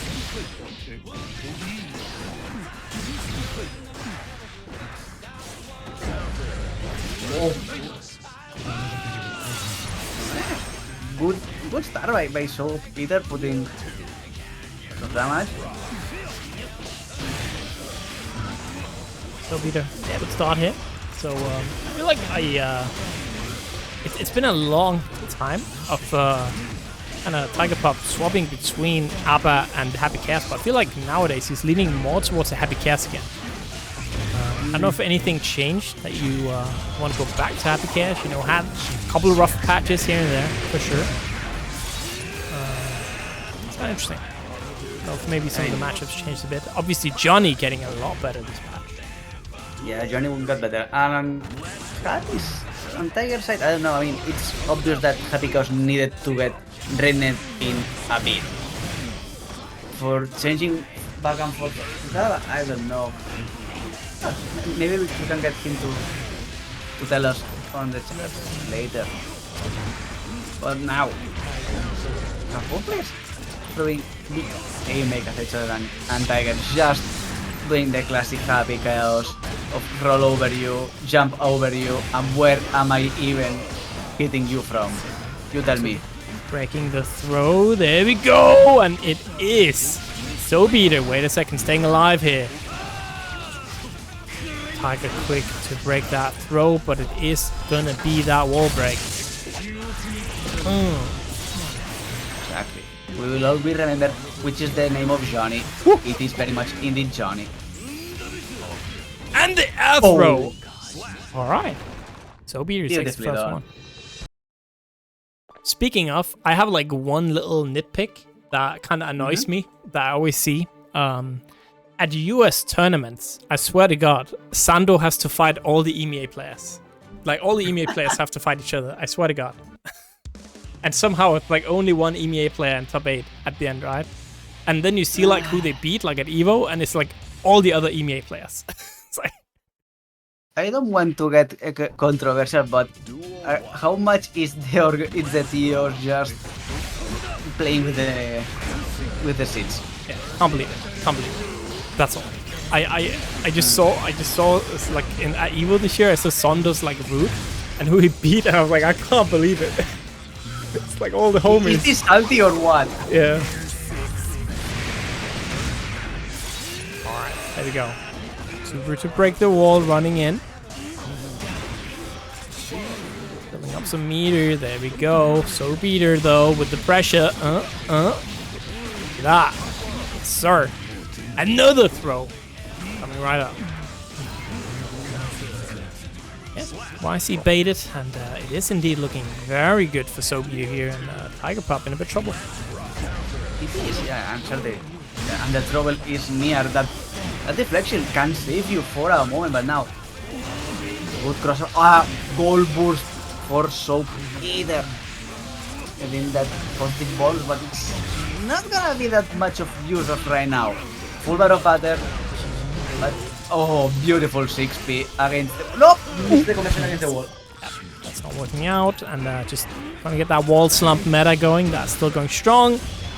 And this time around, we've got the super, gonna get that hard knockdown. Pixel health for SoBeater. Nothing beats gun. Nope. Sword certainly does not beat gun. Especially magic gun out of a Happy Chaos. And SoBeater had enough. This time around, gonna snipe out the air there. Very nicely done by Happy Chaos and Tiger Pop. Obviously, you got that curse right, which means that your aim is gonna be a lot better. And again, connecting, hitting SoBeater out the air. Apart from that, all the mix-ups that Tiger just throw in a second, already on blocking stance. Oh, a counter hit. Let's see if Soap can get something out of this situation, but no. Course, steady aim, just it was a matter of moments. And Tiger Pop ties it all up 1-1 here. Alright.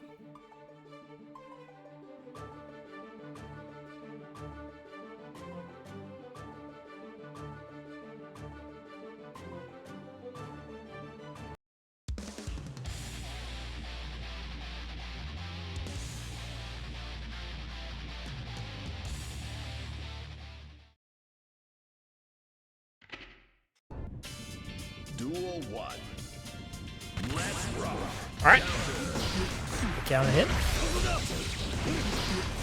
Immediately getting in with that wild assault. That means we got a Tiger Pop just stuck in the corner, forced to burst. Similar situation to last time. Just kind of turning the roles around here. Millia going for the Deus Ex Machina. Breaking the wall, Half-Life gone from each player we running in. There we go again. It's just Tiger Pop getting these mixes to go. And duel they are indeed. Tiger, another wall stack. This time only going for regular shot. Yeah, no super there. Nope. And that was a little much riskier from my... And a you're little happy, too right? much risk on there, yeah. You're happy you got that trade taken around. It's a little bit scary there, but I feel like these matches have been very one-sided, one way or the other. So be it. But then... Yeah. Oh, there it is. The things I mentioned. Counter him is final. Hard knockdown. And now Soapy there with a huge advantage of both life and butter, but Deus Ex Machina is equal for everyone. Break the wall, but ironically, it is so beater with all the meter right now in the world. There we go, Tiger Pop getting a good start to everything.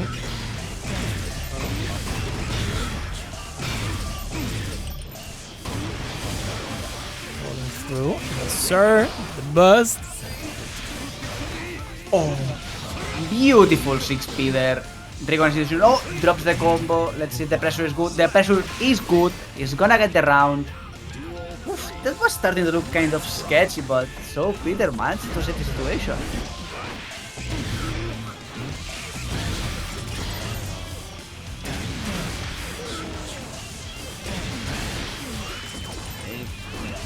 I kept on just going for those mixes, they roll those, they jump over. And Soap is eating each and one of them. Counter hit. Oh, another counter hit. Let's see if Soap Peter can deal the maximum amount of damage that he can. Another counter hit. Misses the 6 Sage again, and the 6P misses. But the snap reaction with the RC. There we go, connecting with the low, and Tiger Pop now in the lead 2-1.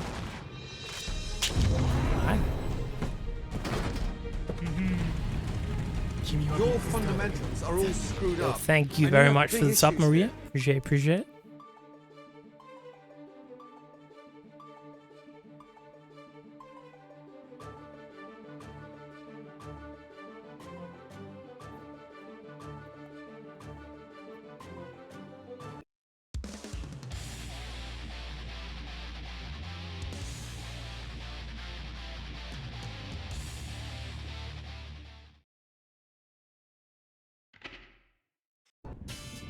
Duel 1. Let's rock. There we go. Round start, goal first. And Tiger is just gonna go straight up, get the hard knockdown, Deus Ex Machina again.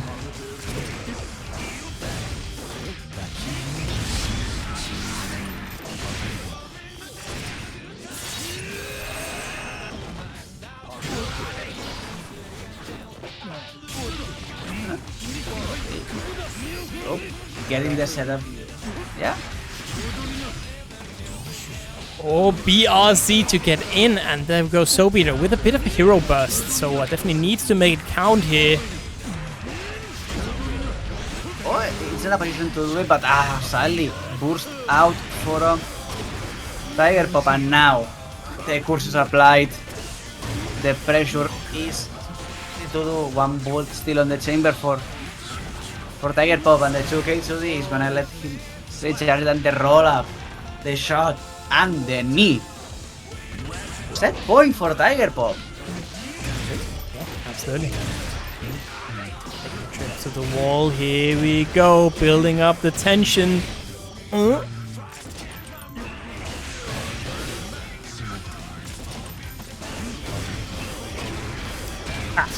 Sobeater needs to find a way out, but relentless pressure from, wait a second, Tiger Pop. Got no bullets in the chamber. He says Mark not gonna change that though. No. Well, yeah, it's gonna get the reload for some reason, but not the damage. I wouldn't just say that there should be no bullets if you get thrown out of the... Honestly, yeah, that's kind of wild. They still get bullets, I agree. But with that, Tiger is gonna get the game, the round, and this place, and the seat on the top. Yes, damn.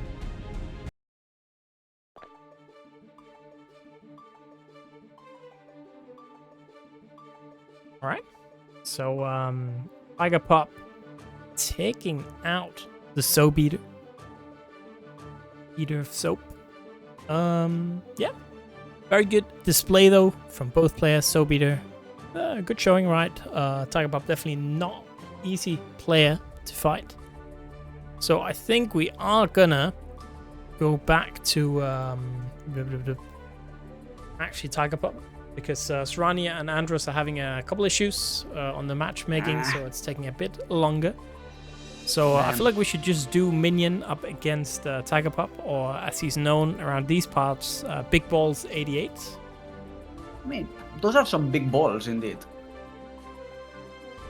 But maybe looking I would forward like to to Venom, who knows?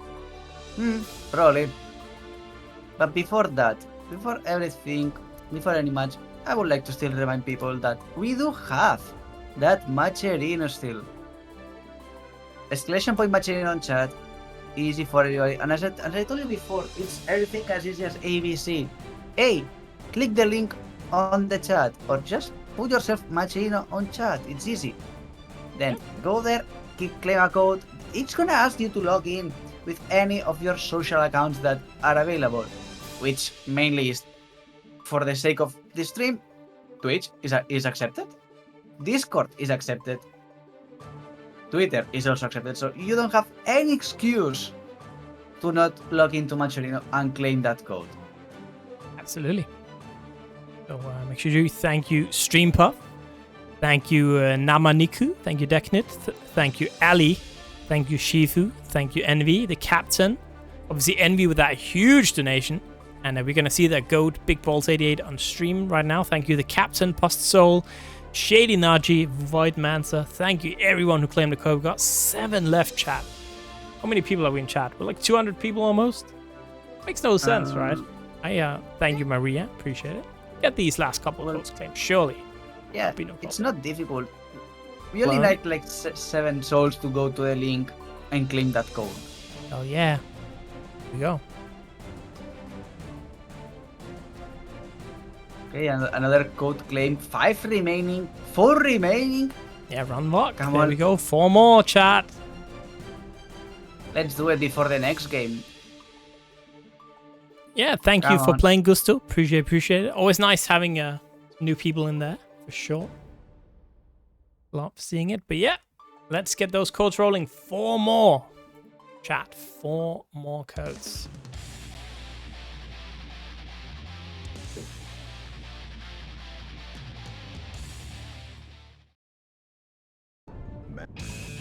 Duel 1. Let's rock. Mineion up against Mr. Tiger Pop. So, Tiger Pop, obviously, we have seen before. And Mineion, a strong player from Greece. We saw them in the team tournament as well.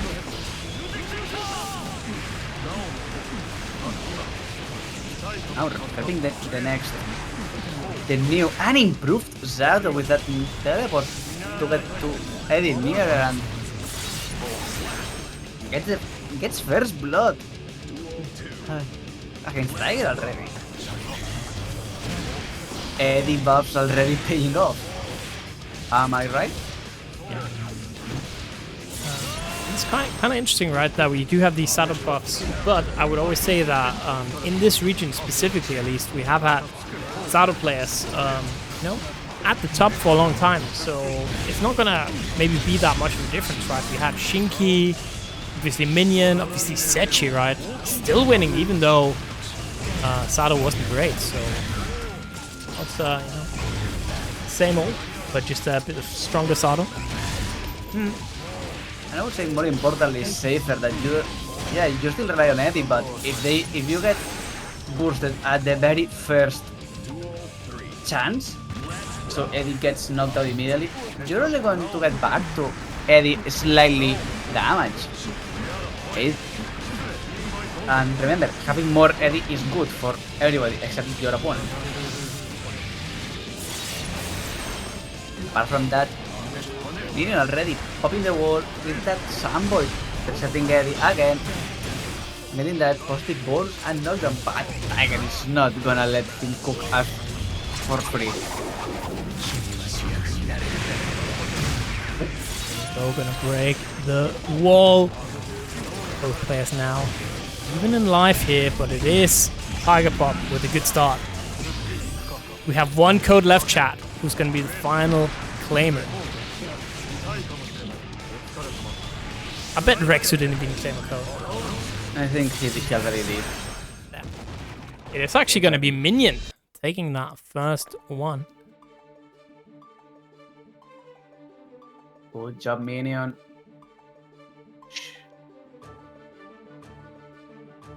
Oh, we have claimed the final code, and it's not that one guy. Not that one guy. Well, it was that one guy this time around. Yep, Claimed the last it was. code. We got $128, ladies and gentlemen. What prize pool to play for tonight? Exactly. Those are a lot of kebabs. Got to remember, right now, Mineion in the lead. Mineion actually took out PataChu, I believe 3-1 in the earlier parts of the bracket here. So, I'm just saying, definitely very nice. PataChu having to fight from the losers bracket here to get back into it. Exactly. Oh, but ooh, good grab for Mineion. Now it's gonna put Tiger on the mixer, but Tiger gets out of there, gets the counter hit. One stick of butter as well to play around with. Again, shades of season 2.5 right now. Getting locked down in the corner by Zando. And it is! Oh no, not able to kill! It's Tiger Pop, Not wait yet. a second.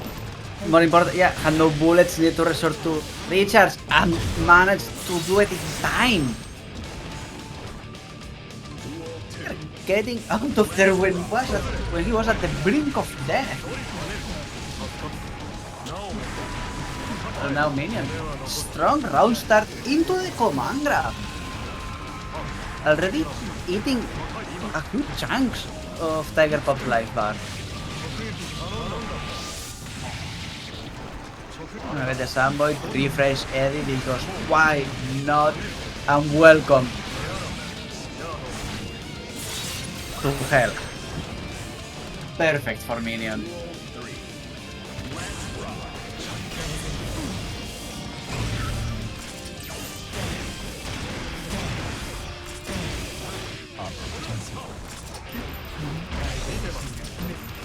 Here, pressure into the corner.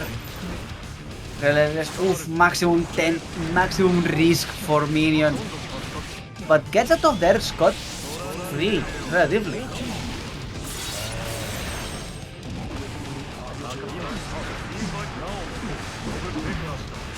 Putting Eddie out there as well, the super.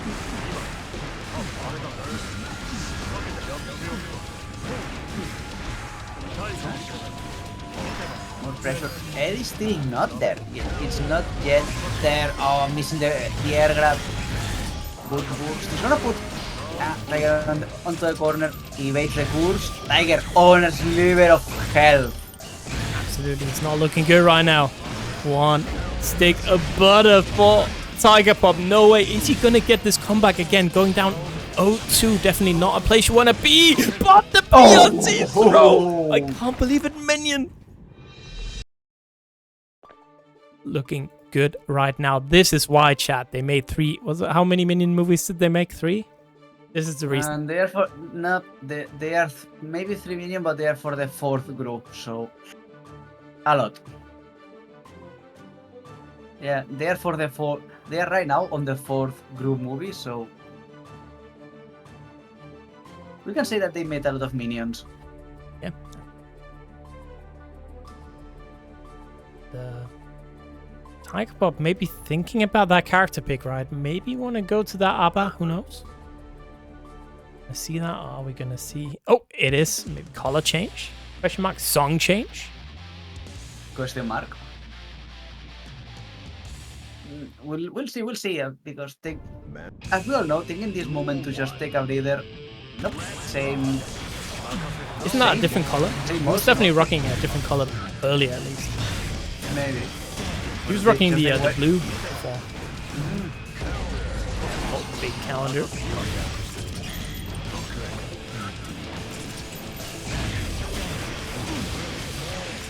Go. Good. Yeah. Good side play. Now, Tiger is already unlocked. Maybe memories from that season 2. That's Happy Chaos dominance. It's already showing up.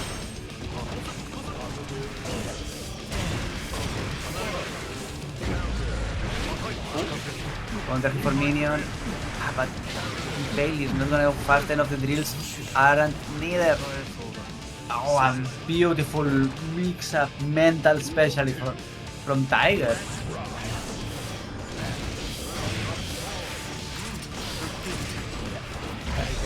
Like, maybe this switch has done something, who knows? Oh, busting. Ah, just staying down. And Eddie connecting to Happy Chaos here while Tiger Pop trying to aim. Ooh. Cheeky little PRC there on the whiff. But the roll gun shot. You wanna put Mineion on the wall slam cycle right now and let's see if he can manage to get out of there. Absolutely. It is first round here. So Tiger Pop. Our first game for Tiger Pop here. Staying alive. Again, the color change definitely working out here. Yeah. At the end, taking that small breather to just go to the menu, click character select, go there, change your color. Even if it's just that simple, a color change can do a lot. Absolutely. I always, when I go down to losers bracket, I change my outfit in Tekken. I have like a winner's bracket outfit and a loser's bracket outfit. The fancy one and the I don't care, I want to win outfit. Yeah, absolutely. Alright, run up, throw. We're seeing obviously Mineion changing to the awful color Zando. Yeah. Rudy, we don't want to talk about it, Zato. Yeah, absolutely. This guy just likes milk, just like Homelander, you know? Yep. That's definitely milk, nothing else. Anyways, we're gonna break the wall there with the super. And yeah, it's kind of been a different Tiger Pop here since the costume change. It's been working beautifully. And now, Mineion trying to mix up Tiger, but Tiger just, I think, mixed up everybody with those jumps. And again, against the wall. Deus Ex Machina breaks it. Yep, yes sir. And I guess we could say color it's change. Greek yogurt, Zando, right? Because Mineion is Greek after all. Greek square. It can be. Oh, breaking the wall. Oh! The overhead there. At 5D, and Mineion had enough bursting right there, but again, it is Tiger Pop with the urgency. And does not want to go down into loose bracket. I remember, got people like PataChu down there, obviously, so it's very rough. The burst! Time to load up the gun here. Yeah, but more importantly, look at Eddie's gouge are still full. But it doesn't matter that you have Eddie when you are facing the Tiger with the gun. That final game for the round after Tiger just clawed back from that 2-0 deficit.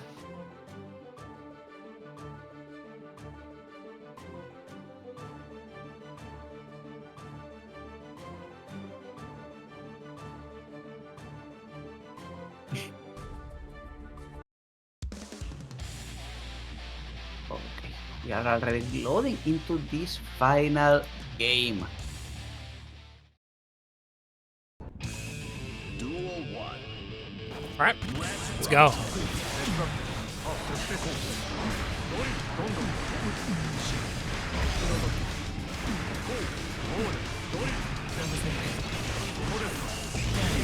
This is back to the orange color here that was working out for Mineion. And yeah, we get that first round. You know, it doesn't matter. We're deleting all those first 4 games. It's down to this first to one. Who is gonna go into our winners finals? Obviously, remember, chat, my bad, is winners semi-final here. So we are in top 8.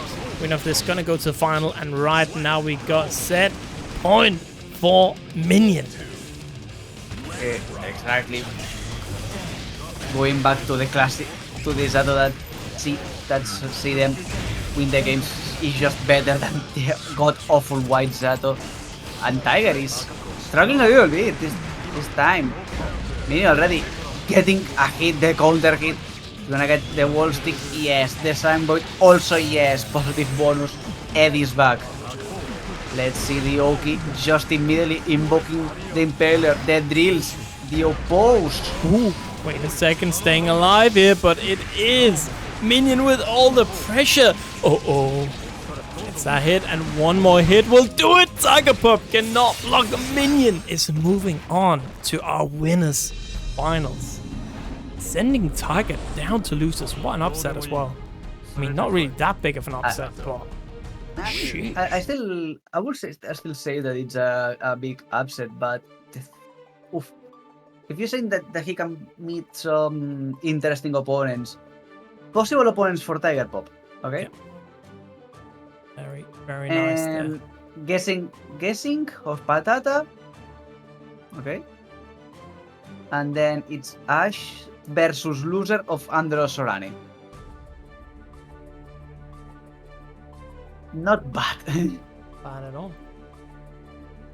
So we're just waiting, obviously, right now for one of our winners matches to finish, to conclude, as you say.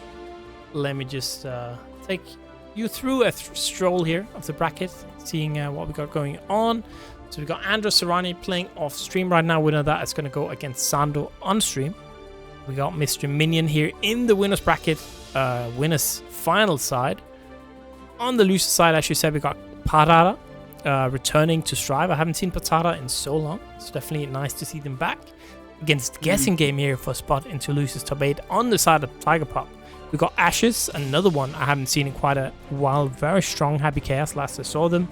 Then in this side, we got Soap Eater and Shinky trying to get into our loser top 8 over here. And then obviously DayDynamic, Agu winner of that one, going to go against the PataChu for the chance for the last spot down here. So definitely a lot of banger matches we got off stream. We're going to have the Zando match on stream in just a bit. So hang tight, just waiting for this match to conclude. Marissa, unfortunately, you're just 5 minutes too late. 5 minutes too late. It's unfortunate. I hate when that happens. But I guess what we could do is we could see, say, lapses. If I want to find you somewhere, apart from in your new living room, always watching, by the way. Yeah. Where can we find you? And you can find me at my Twitter. It's at @CalLapsus already down my name, or thank you very much, guys, on the chat. I mostly lurk, post time to time, very much time to time when I want to shield something, hehe. Or I'm just going to reply things and see things I like. Or if you want to see me this Discord, almost all the other Strive Discords, or any other Discord that we share any hobby, probably I'll also be there. If not, DM me if you want to talk about something. I have some taste. I do things. Yes. Things and stuff. Things and stuff, which is painting Warhammer or playing cards. That's are my other hobbies. All right. And yeah, with that being said, I'm gonna you know, we're just gonna do a little hard swap, you guys. You know, we can swap to the new set of commentators. They get to small talk a bit. I'm gonna put on some PNGs on the screen. So give it up for Jasper and Yucker. Oh, that's the wrong one. Got T. Professional TO, by the way. There you go. Pause. I'm called Ice now. That's awesome. Hello. Hello, hello, hello. How are we doing, everyone? It seemed to be a lot of high energy, good spirits. It was some great matches, especially the last one, Tiger Pop versus Mineion. Excellent stuff. Really cool to see. Yeah, you got my tag and shit too. Awesome. Gotta shout out the local scene as much as possible. Yo, Deck, what's up? Yo, Marissa. Good to see y'all again. I'm back here for another ride. Y'all want to break for a bit. New patch, new strive. What's good? Also, hello, Jasper. This is our first time doing something. It is, isn't it? It should be a good time. Looking forward to it. Mm-hmm. And it shouldn't be too difficult because, let's be honest, we've got ridiculous sets coming forward. So I'm gonna have to rely on your expertise in the matter of strive because I'm very much a tourist when it comes to this game. yes, you're an Exile player mostly, right? Not even. I'm a Blazblue player. I mean, it's close enough, right? Comparatively. I know some people that get mad about that, namely me, but.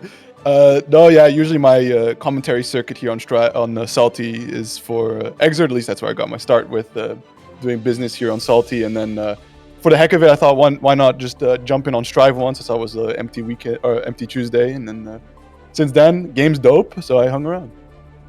Nah, sounds good. Sounds good. I mean, either way, it's still Gear at the end of the day. Like, true. Yeah, there are obviously a lot of differences, and versus, more than there have been in any other previous game. But it's still Gear, like ultimately. Exactly. Characters who are annoying tend to be annoying for most of the same reasons. And the characters who are cool are also annoying for the same reasons. It'd be like that. Very much so. I mean, I was watching Eddie play just there. For reference, I'm also like, to be honest, I'm about 50-50 split between Plus R and Strive these days. So, yeah, that's fair. I'm we're all sick multi-talented here. No matter where I look, I see Eddie down play, and it's just like, oh man, can't be dealing with it. I mean, I think the Eddie downplay is probably something you can legit complain about coming off of Plus R. In Strive, bro's been having it rough, so he can eat a little bit. Also, to answer Marissa, it's slowly been coming along. I've actually booted up the game now and hit the lab a bit, so that should be coming eventually. But last time I did a bracket, I had Ratch on co-coms, and boy had a font of knowledge that I could not tap in just yet. So it's coming, but... For now, I'm just the funny man that says like, "Whoa, that was cool. Can somebody tell me what just happened?" Well, I'm happy to do what I can and be corrected by chat if I lead you astray. Because realistically, there's a good chance that happens too. Chat, the ultimate arbiter of truth. It's I always rely on chat. Chat's never lied to me, actually. Exactly. In recorded history. It's my favorite. It's just to spread misinformation and just glare at chat and just watch some people type like, no, actually that's wrong, and then I just push up my glasses and consider it the easiest chat interaction of my life. Yeah. But let me see, who are we pulling up next for this? Lovely. Well, fastly approaching top 8, I believe. We have Zando versus Sorani, if I'm not mistaken. Should be. I think Isuka is pulling our next set of victims on stream shortly. It is Zando versus Sorani. You are right. Ooh, very, very nice stuff. Sorani has been doing some incredible stuff on Millia. Just still a character that doesn't get talked about. Mm-hmm. Because in the grand scheme, there are characters that are a hell of a lot more consistent and a lot more scary for the reasons that characters tend to be good in Strive, right? But yep. Sorani really makes this character look truly horrifying. So I'm looking forward to that.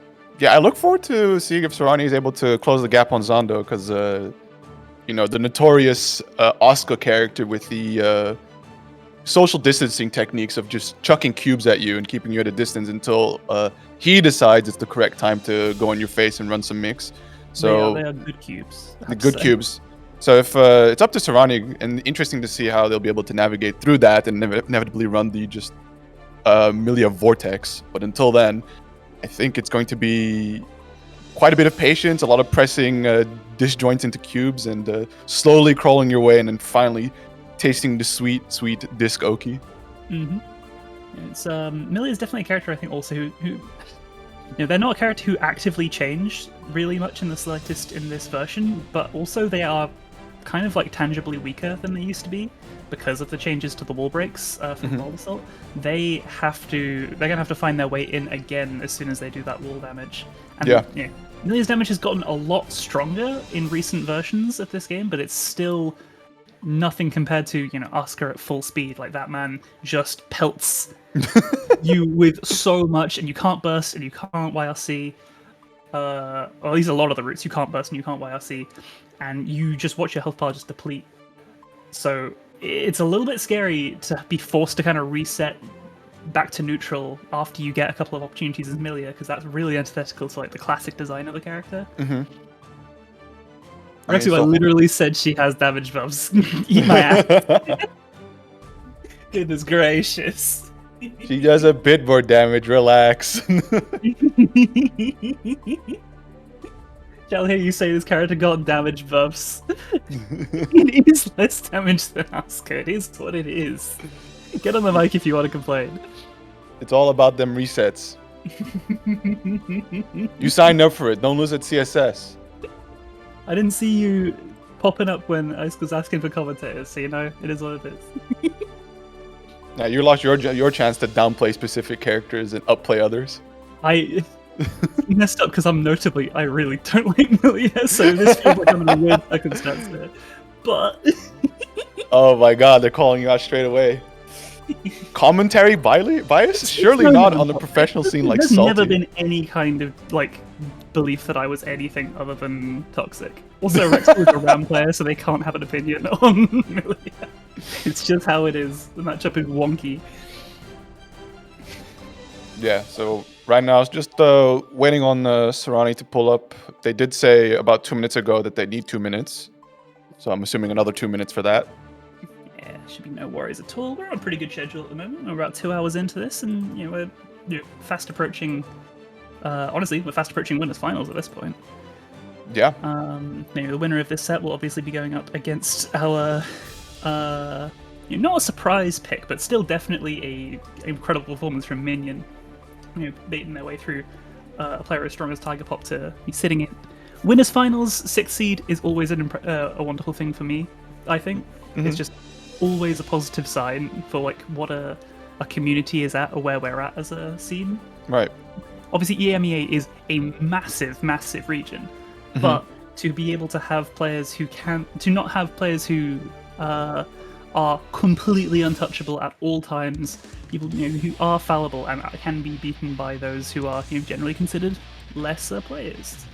It's just always a really healthy thing to see. But it looks like we're finally getting into here. I love Sorani's screen name. That's wonderful.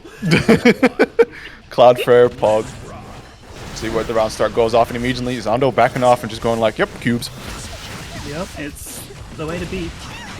Yeah, just standing at a nice distance, don't let get started, slowly pushing the corner. Burst coming out here from Sorani, but still, Zando finding the next hit.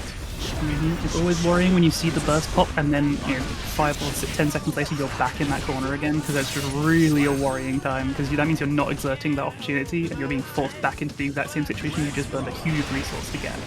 Exactly. I mean, sometimes it's the emotions just trigger, but yeah, once again, caught in the corner. From Asuka, I just want to put that out there. So let's see if, nice run under, just avoiding whatever Sorani had planned in the air, shuffling the deck right now, seeing what's good. One of the really, really nice uses of BRC Guard Crush is it gives you plenty of time to open up the library and see what you can pull. Yep, and there's Sorani finally with some disc Oki. Blue RC avoiding the throw, and just as soon as it started, oh no, one more lifeline. Yeah, that's gonna find their way. Ooh, a little Triforce on that, though. That's cool. Never seen that in my life. I don't think I've ever seen that move kill, so I've never seen that camera angle. But yeah, just as soon as it started, finally one disc gets set out, and just Blue RC, and it gets stolen away from you. Just so sad.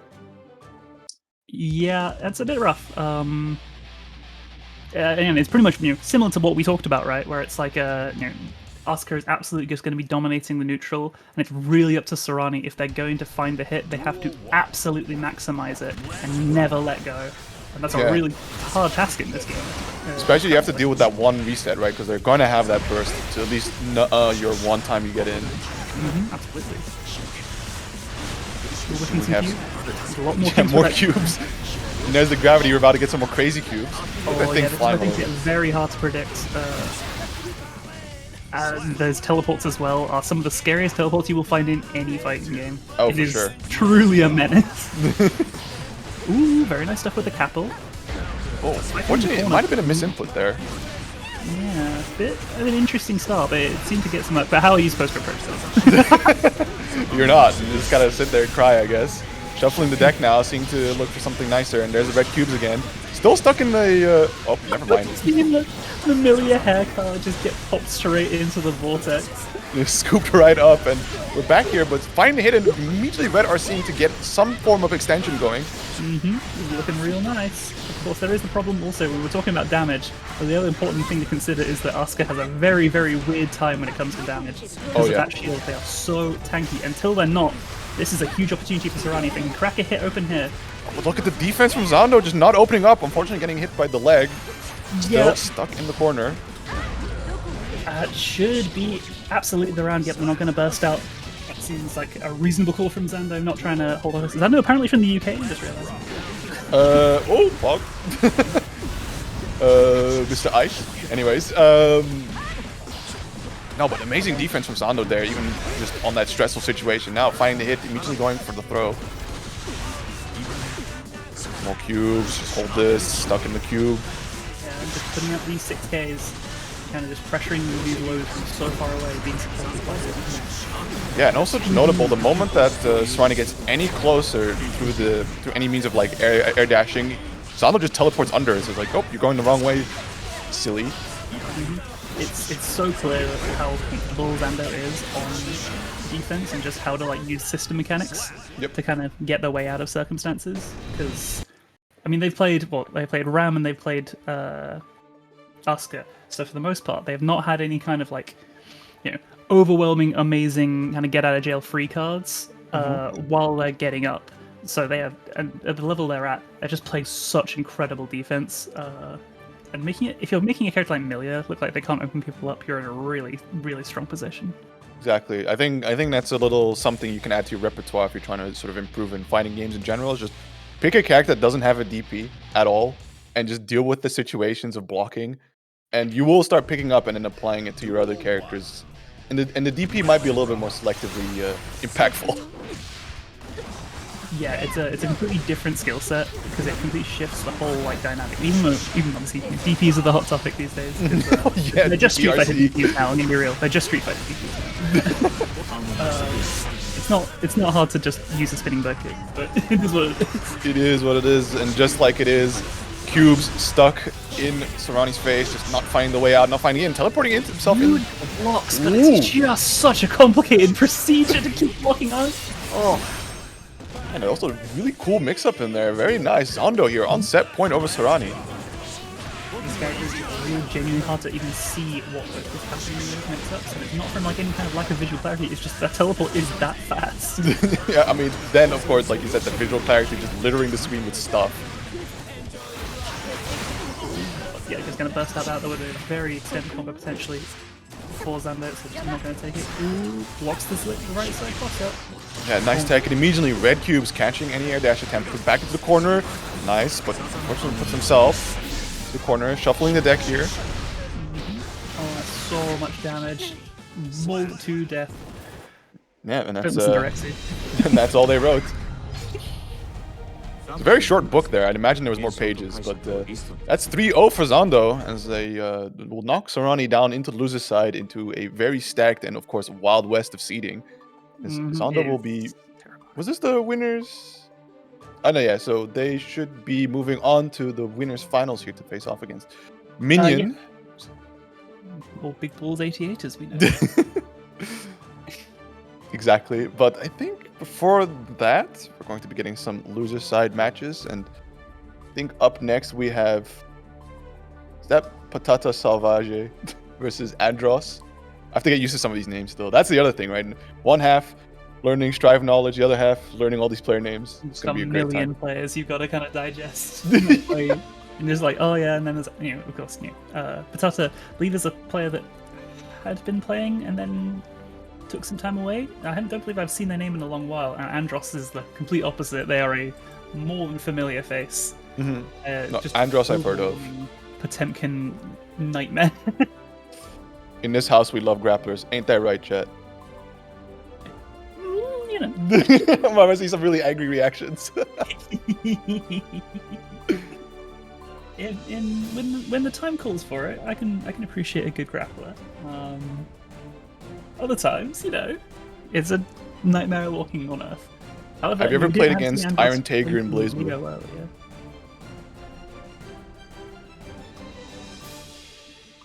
So it looks like they're actually hovering the Leo now here as well, which will be quite interesting. Not a controversial thing to say that they are a markedly stronger character in the general eyes of the public. This character is Every patch still top 5, top 3 even. It's messed up because you have Sol, who is maybe the most changed character across the whole roster, right? Like he gets massive overhauls to his combo structure and what works and what doesn't every version, and he still stays like one of the best characters in the game. Leo stays one of the best characters because they just refuse to do much to him. I mean, I think you got that funny meme where it's like, oh, a patch happened and they drag a character like, whoa, back into top 5. So it's like, oh, Leo lost DPRC, back to top 5 you go. It's just baffling. It really is. As long as he's got that 5H, I think it's going to be really hard for Leo to be a bad character in this game. Definitely. Especially because, like, I can forgive the Soul allegations, right? Because it's, you know, after all, it's Daisuke's OC. He likes to see it strong. It's a meta narrative on top of that. But Leo, dude. Character was like decent in Xrd. Now is just running all over the scene here. It's weird, yeah. In Xrd, he's much more considered like a kind of cheeky character, like who's got a lot of tricky nonsense. Whereas in this game, he's just kind of really standard, really like, you know, this is what a good fighting game character does, right? Yeah, exactly. I mean, what's funny to consider is like Sin is in this game, and it's no longer a hell matchup for Leo. That's how much times have changed. I mean, yeah, Sin is a drastically different character in this. Maybe more than a lot of characters, I think. Oh, for sure. Switchover.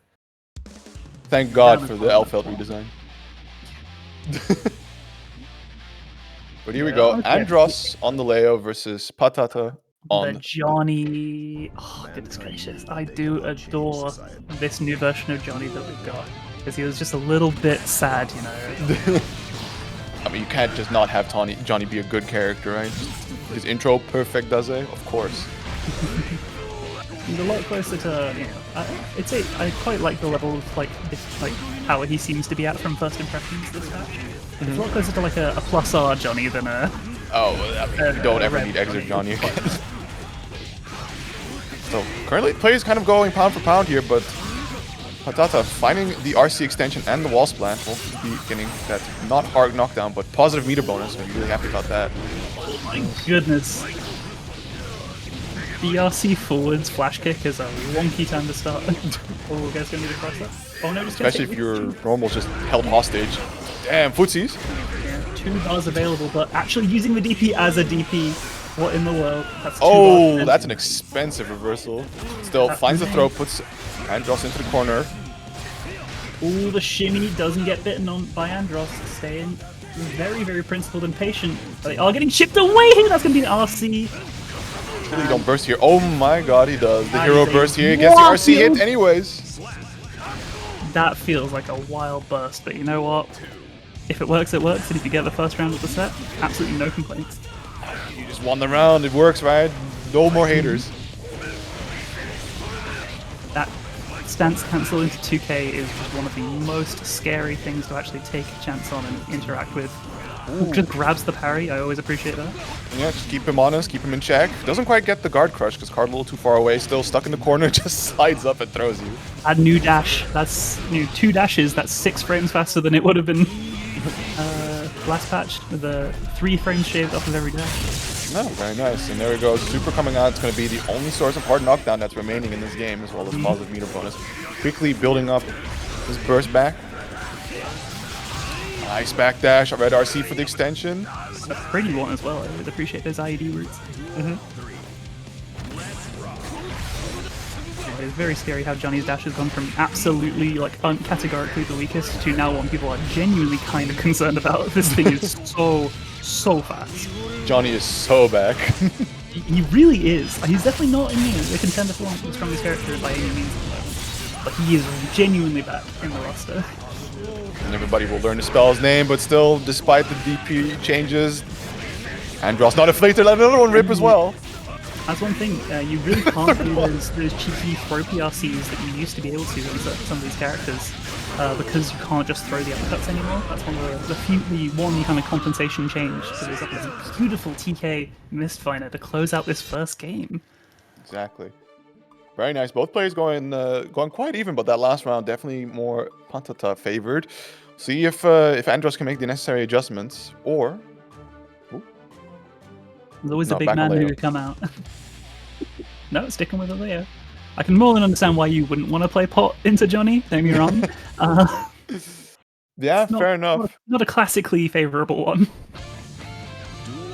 Gotta play that super slow, and especially with all these long normals that can also cancel and just burn straight through your armor moves.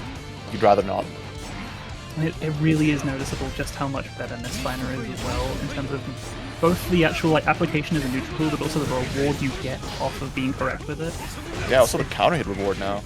Yeah, the S Mistfinder giving you a proper launcher. If you're anything less than max distance, you kind of just get the world. Andros finding the hit, gaming the burst from Patata. Patata playing a little bit slower now. Stepping away, but there's the DP again. Wonderful. I'm adoring what I've been seeing from Pata in terms of their backdashing, their 2Ks. They've been putting such beautiful timing on them. Oh, it's for sure. really been showing out a lot of Andros' offense. Yeah, also just catching him in positions where he might have just erred a little bit on the stagger, right? Just a little too slow, checking him, keeping him honest, and fully converting into these knockdowns. So the whole way through that very cheeky PRC mix-up. There's a lot of risk.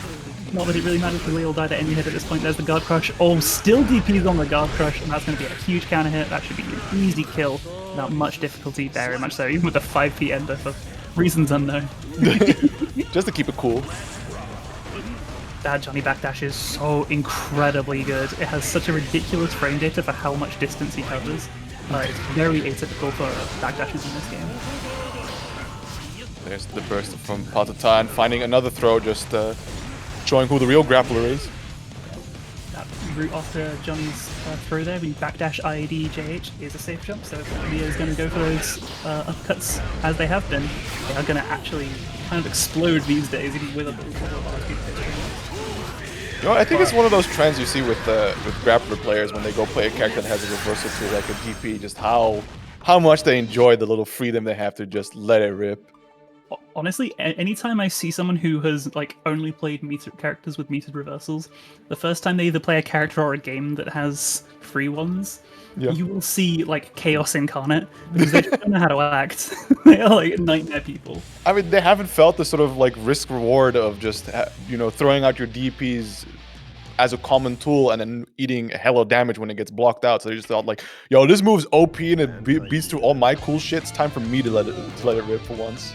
Watching the way people use DPs on the launch month of DNF Duel, when every character had one of those, their mock didn't know how to act. It was horrifying. Early burst from Patata, doesn't want to see what Andros has in store for him in the corner. Andros finding this slide up, getting the low. Very, very nice stuff. Yeah, just backdashing out, does not want to deal with any more mix than they want to, how they have to. And get the guard crush. One thing with the guard crush is it completely denies any kind of throw protection outside of post hit stun. So you make those throws completely unmashable on, which is kind of huge, unless you're using no, you what am I saying? No, you can't even mash 5Ps and such. Fully just committed to backdash jumps. Just to DP again. So far, Patata has been finding a lot of value in just dashing up throw, and Andros, unfortunately, hasn't been quite on point to be able to deal with it. But now, finding the hit in should be... Not quite wall splatting, but not needing it. Yeah, there we the go. combo never ends. I mean, you don't want to be put in the hell zone of you in the corner with Leia with his back turned towards you. those sliding knockdowns on those back turn combos. They don't look like they're gonna combo. They will always combo. Believe in the Leo combo. And you're just seeing that Johnny's movement has just become something so terrifying. If you're not playing a character who like constantly is like threatening at like long range with projectiles and stuff, it's really kind of hard to pin this guy down. Yeah, and also the adaptation here from PataChu now, seeing how often Andros has disrespected the Oki with the reversals or just the stagger pressure. Now opting to just play it a little slower, block some more, and there we go, already rewarded with 2 massive counter hits in the round right here. And the BRC to get the cheeky overhead. Incredibly safe, incredibly plus, and honestly, still pretty hard to react to. Again, guard crushed, wild assault for the extension, keep him in the corner, nice, a little bit of footsies, the and there's the overhead. counter extension. Nice, someone who changes to all the misfiners, but especially K misfiner in the corner is a dynamite option now. Especially when you just space it out a little bit, trying to catch whatever they have in mind to approach you. Now, trying to check out Andros a little bit with that fantastic 2S. Oh, blocks that JK that he got on the RC. That's a hard knockdown out of nowhere. That really beautiful stuff. But Andros with a sliver of life still in this round. Yeah, with him in the corner, but goes out of back turn to block the mash, and there, the far slash, catching the whiff punish. PataChu 1 game away from advancing and knocking Andros out of the bracket.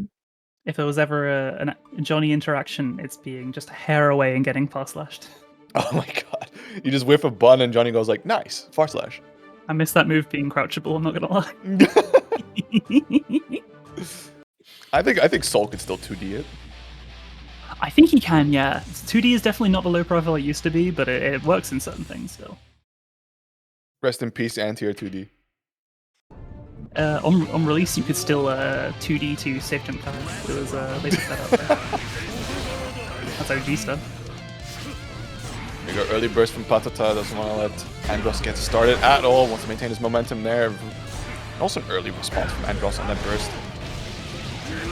Nice bit of footsies, punishing the whiff throw, driving PataChu to the corner, but immediately pressing, doesn't want to respect Leo Oki here. That's kind of what happens when you don't. This character has a really real control. Once they start exerting themselves in neutral and kind of pushing you into the corner, that's when Leo really starts being a true force to be reckoned with. A lot of RCs being used to just constantly either advance or retreat, or in this case both.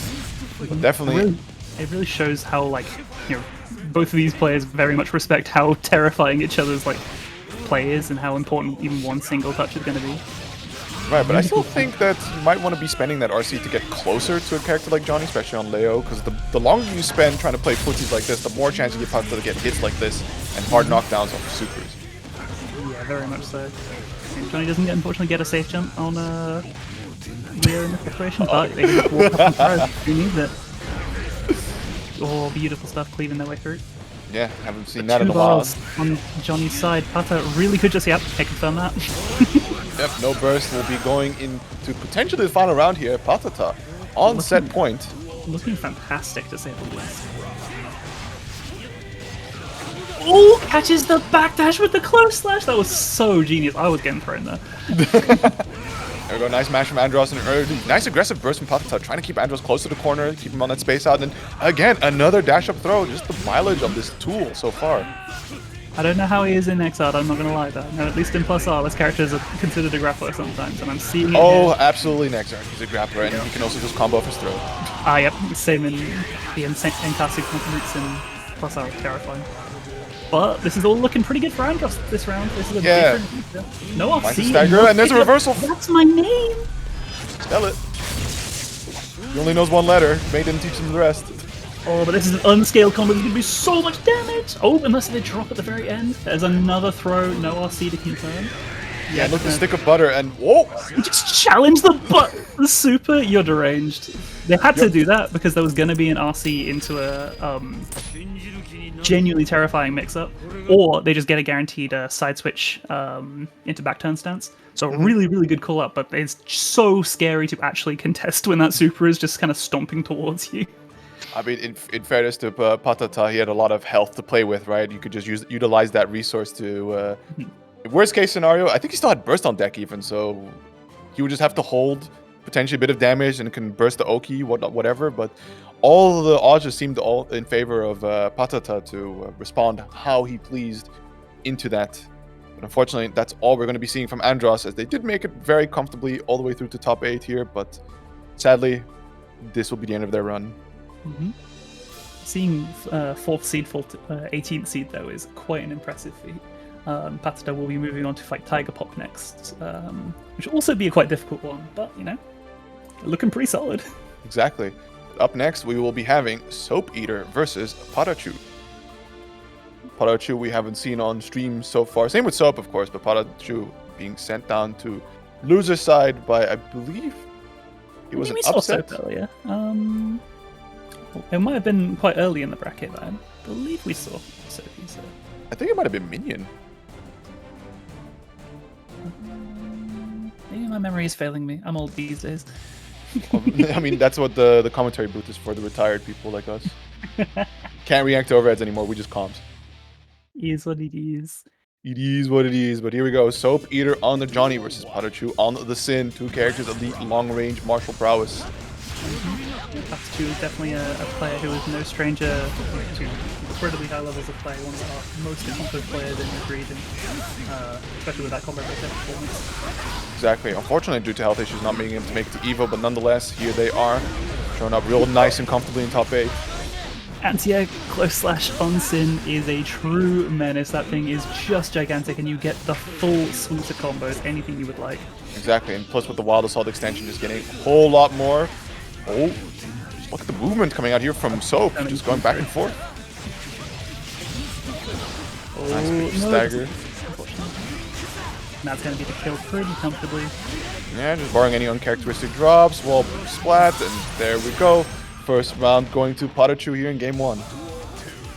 Pretty nice on both sides there so far, but PataChu just has such a clean, consistent combo game that it's really hard to ever believe they're not going to get the absolute most out of every hit you see. It's also the name of the game on Sin, right? Just to get all these nasty and crazy extensions, and just look at that link right there going into the Tyrant Rave.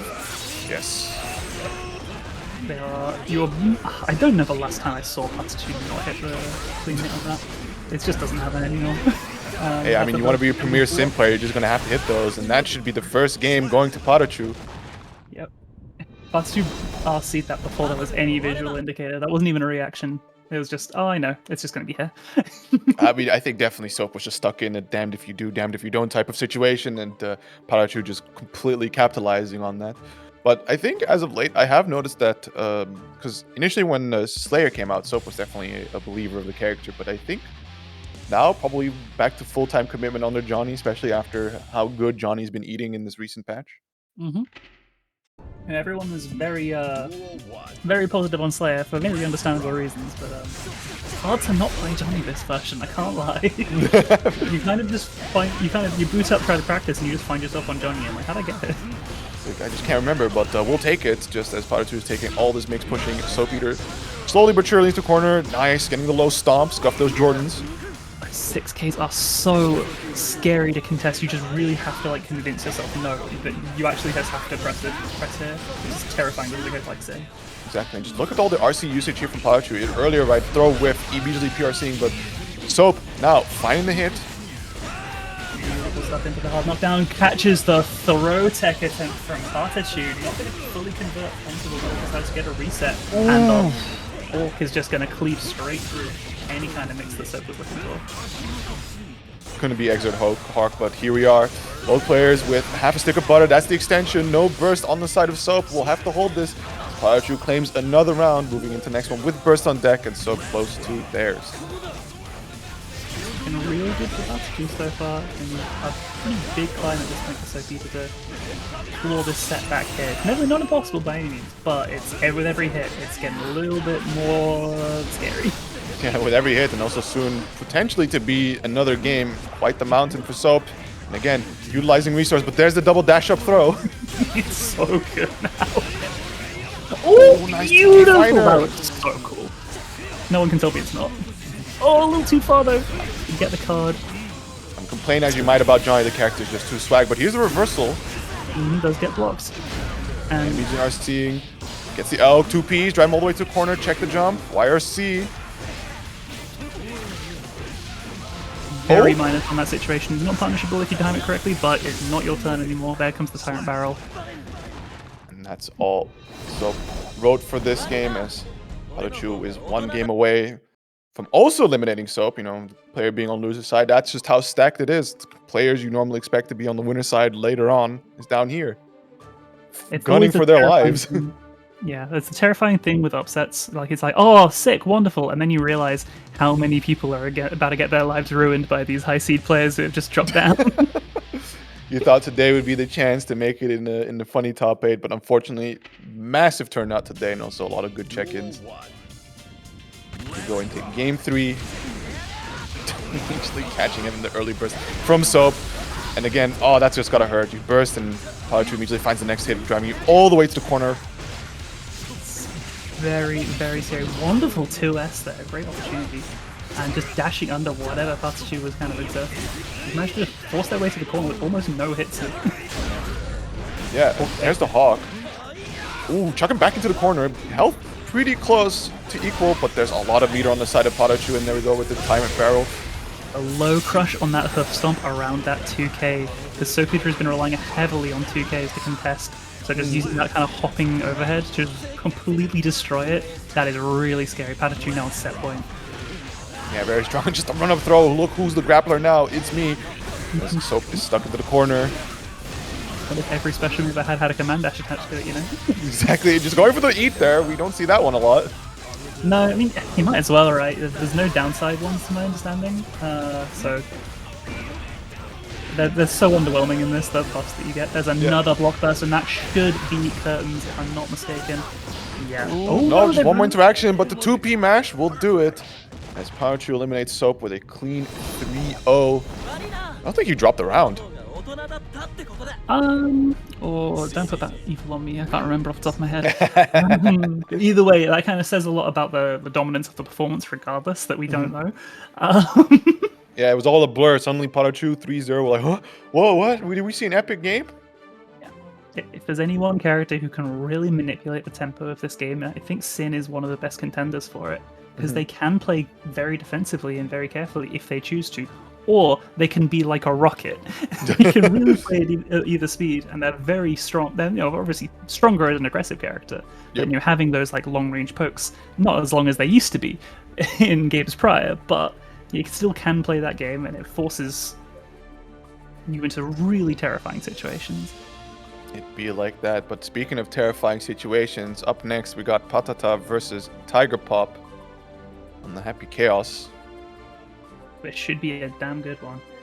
If there's any one character who's still gonna give Johnny McStepdash Fondy a tough time in mobility, it's gonna be a character with a hit scan gun. Yeah, you do have that small window where, so long as you don't have curse applied, he can't just quite let it rip on you with the gunshot. But the moment that curse is out and he starts focusing on you, steady aiming, you're gonna really want to watch how you move, especially with just how high you get knocked up into the air, and then just the extensions that you get put in, and also just not having a meterless reversal. You just have to hold a lot of the Happy Chaos mix that comes after. Very much so. Luckily, Johnny's got reasonable, not good by any means, they're bog standard defensive like buttons that are at least crouching, which is always a positive. But if there's going to be a matchup I would believe would be still quite tough for Johnny, this would definitely be one of them. Yeah, and already early aggression coming out here from Tiger Pop, going for the focus, getting the slump instead. Yeah, it was definitely one of the first things when everyone read those patch notes. One of the first things that was said was, "Is this the return of Eno and Happy Chaos just slumping you 8 times in a row?" And that's what we've been seeing so far. Ooh, god, very scary attempts at a cross up there, but no luck for Tiger just yet. That was just. Oh, no wall splat. Felt like almost had it, but the PRC correction into the Goomba Stomp will close out the first round for Tiger Pop here. Yeah. Chun-Li strategies, they took them out of Street Fighter 6, but you can still do as an overhead in this game. Very, very nice. Applies the curse now and also sets up the decoy, and there we go, you pressed and you got shot for it. Oh, and these mix-ups are just really hard to see. You are in really such a dire situation. Yeah, but out of focus now, so it's gonna have to just one up, press buttons, why not? I think the close slash anti-air, nice extension. and these focus bullets also just give you the time to kind of replenish at least enough, the same amount that you spend. But this is all Johnny now, the card is on the floor, the throw has been cast. Yeah, nice block, but unfortunately guard crush. You gotta hold that. Good blocks from Tiger Pop here. PRC again does out footsie him in the air this time. Just converting from over half screen because it's just what Johnny does. And a good press from PataChu will tie up the rounds here in game 1 already. Looking nice and hype. Yeah, we talked about new defensive tools that Johnny kind of lacks. The Happy Chaos is very much the same. They don't even have an invincible reversal tool. No, it's true, but definitely what can... Whoa! Just running straight through the doppelganger and punishing the button press, getting the overhead here. Goes for the throw instead. The blue RC. The press from PataChu here. Oh, I love that. Put the card out, make him afraid to do anything, and then just get a better card situation with the reversal throw. Or reverse inside throw. But just quickly... Oh, I got so clean here. Yeah, so just too nice. And first game going to Tiger here. But definitely on the matter of Happy Chaos reversals, right? One of the things that Happy Chaos is kind of happy about, and I think that's the reason a lot of people are returning to the Happy Chaos, is because that the Wild Assault hard knockdown of the wall break being removed means that they have to put up less with just hold that situations and can interact more. So the fact that they do not have an easy accessible meterless reversal isn't too big a factor to them. And it's also just the natural state of Happy Chaos of like, hey man, if you get put in a situation where you're blocking, you kind of messed it up. Oh no, absolutely. A character like this, you should get punished for that, even blocking. Like, you're not even supposed to be giving your opponent a chance to breathe, let alone actually connecting with you. Yeah, and just like that, early, very aggressive burst coming out here from Tiger. Want to keep PataChu in the corner. Really scary. Okay, it's starting to defeat quite quickly now, luckily. If that was cracked open, I fully would have believed PataChu might have died on the spot. Yeah, but a really brave press from PataChu that now completely reverses the situation. Tiger stuck in the corner, does find the air dash out. Gooba stop, YRC from PataChu. Still wants to keep reins on the turn. Johnny's backdash is not okay. Slowly the card falling in there, goes for low, getting a nice counter hit, and that's the first round of game 2 going to PataChu. Even though after dropping game 1, it's definitely been looking really, really solid still in this set. It's just that Tiger Pop, kind of, when Tiger Pop is playing, you look like any other player, except for the fact that you might be blocking. There we go, opting now to finally go for the wall break, having enough meter for the super. Down to half health, having to hold this safe jump. Nice. Ranging with these 6Ks. Really just begging when the press is red risk any hit. Yeah, there'll be a meterless conversion here. Max damage. Yeah, catching up for the super. I think we're going to see here PataChu, yeah, definitely holding the burst, wanting to go into the final round with that available. Doesn't immediately let it rip on that counter hit earlier. There are some times where you kind of like, you've been played. Yeah, and it's up to you to contain your emotions and just not aggressively slam the dust plus any other button combination on your controller. A lot of damage straight out of the Tiger Pop there. It's going to be a little bit of a tough one coming back. And it's really hard also for Johnny. They have such big buttons, it's actually hard to not hit the clone and get your hitboxes invalidated because you always hit them. They're on the screen and therefore you can hit them. That's such a strange thing to consider because like you said, like normally these really big normals, especially in the air, you're just controlling a lot of space. You can catch a lot of things that are unexpected, especially, any other character that tries to do that run-up attempt and you're just falling down with a really well-spaced, long-range JS. Suddenly there's a doppelganger there that's just waiting, and as you said, the hitbox is invalidated and Chaos just runs on you for free. Yeah, it's a really weird thing, and it's also a situation I think that's very hard to prepare yourself for outside of just playing the matchup more. It's very hard to kind of how does one lab that circumstance? You got to really dig deep and probably get in a lab to experiment on what you can actually do on that because it is cancelable. It's treated as successfully hitting something. Right. But being ready without there being any hit stop just feels very weird and unnatural unless you're very well prepared. Yeah, but also asks for a certain level of adaptation to be able to deal with just this random situation. A nice backdash from Tiger. PataChu in the corner now.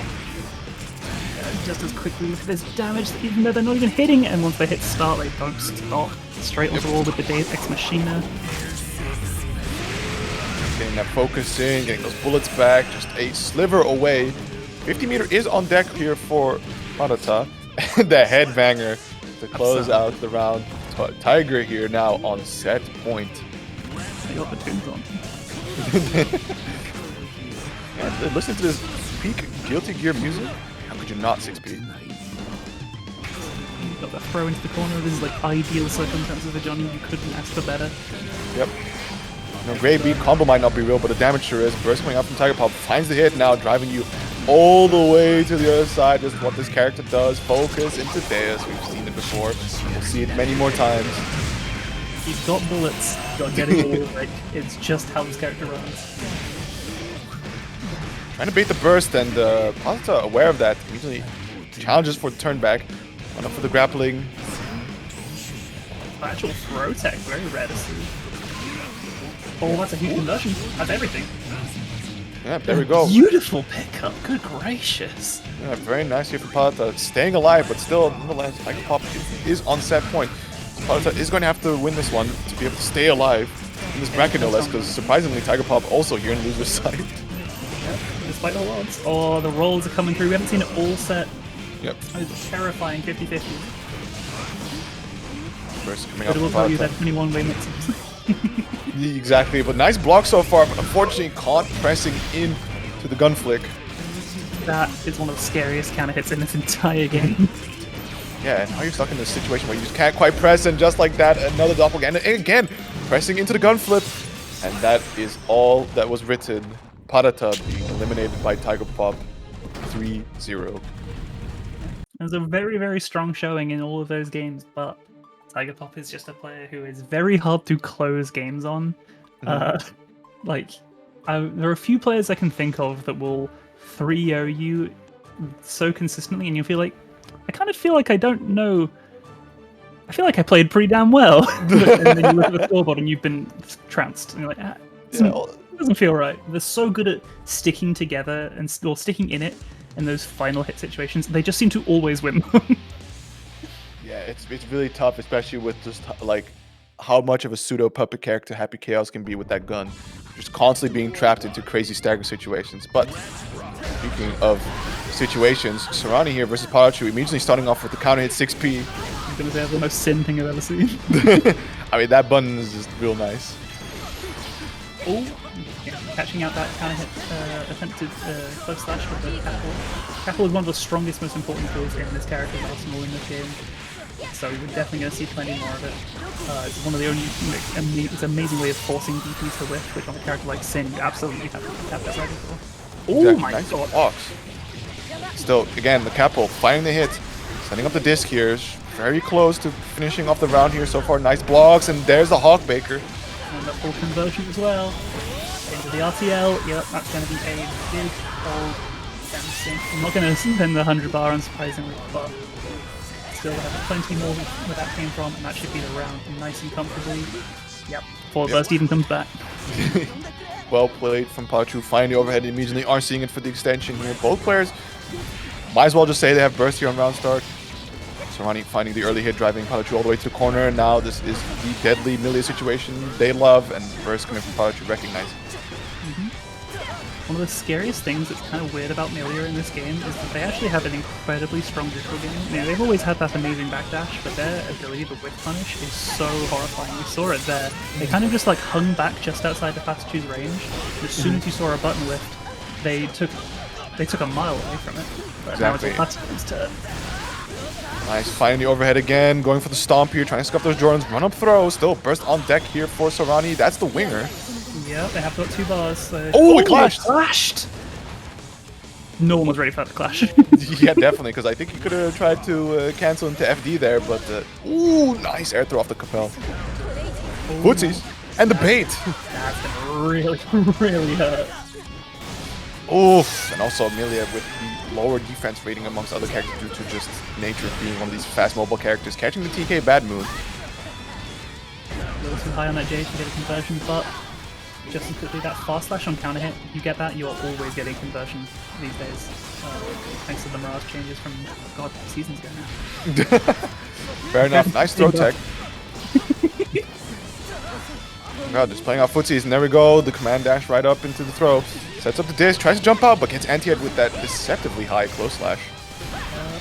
Oh, beautiful stuff, and that's going to be the round quite comfortably. Sorani taking game 1 on PataChu. Yeah, looking really good here. Kind of close. We'll see if PataChu can respond back with a game of their own, because I think so far in this top 8 progression, we've only been seeing 3-0s.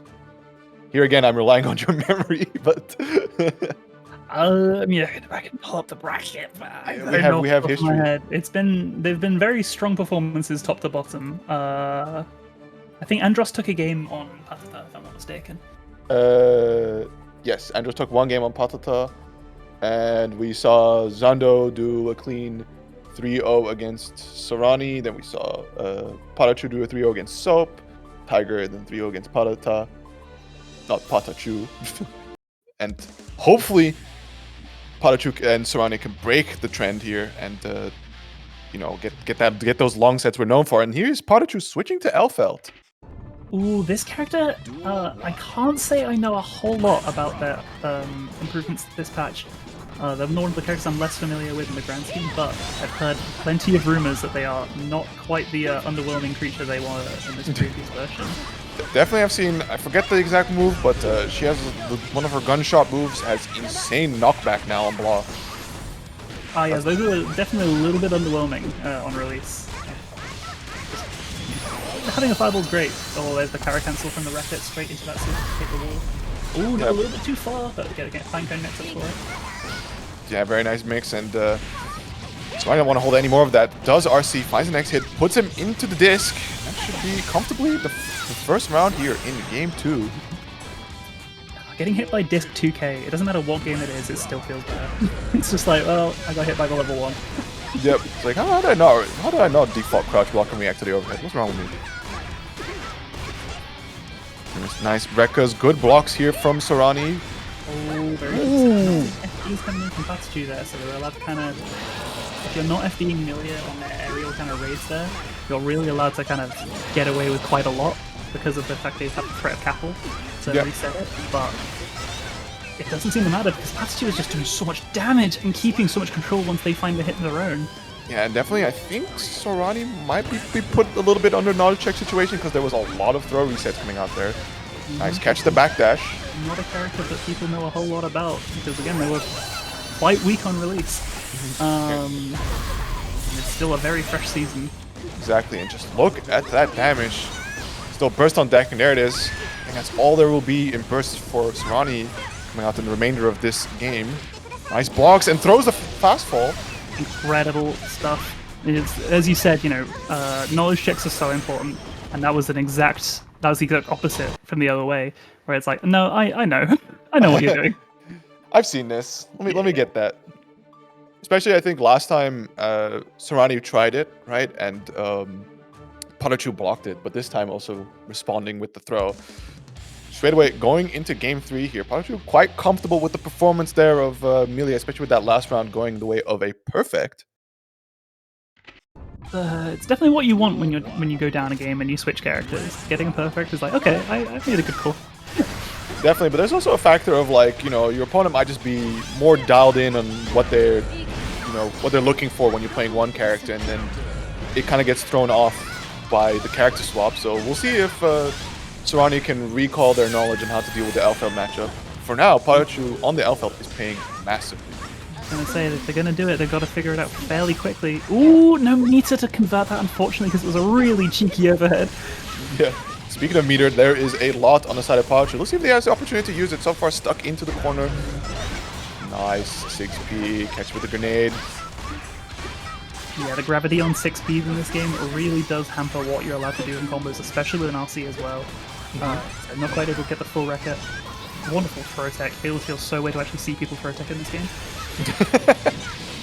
Surely we're not just jumping and pressing, but ooh, not quite able to get the closing hit. Gets the sweep, but not the final hit. Yeah, that got a little bit messy. Not quite sure what happened from Sorani's routing there, but it wasn't what they wanted. Yeah, hopefully they can recover from this. So far, looking good again. Nice bit of footsies there, avoiding the throw, getting the punish, and early burst coming up from PataChu. These fireballs are so funny. shoot him again. I mean, I'm just glad it's not old Xrd fire shotgun. Yeah, it's a fully different beast. They've still got an echo of it at the end of their record, but it's more just the visual than the actual terrifying option. Yep, and just like that, a monstrous round here from PataChu, taking game 3, 1 game away from eliminating Sorani from the bracket.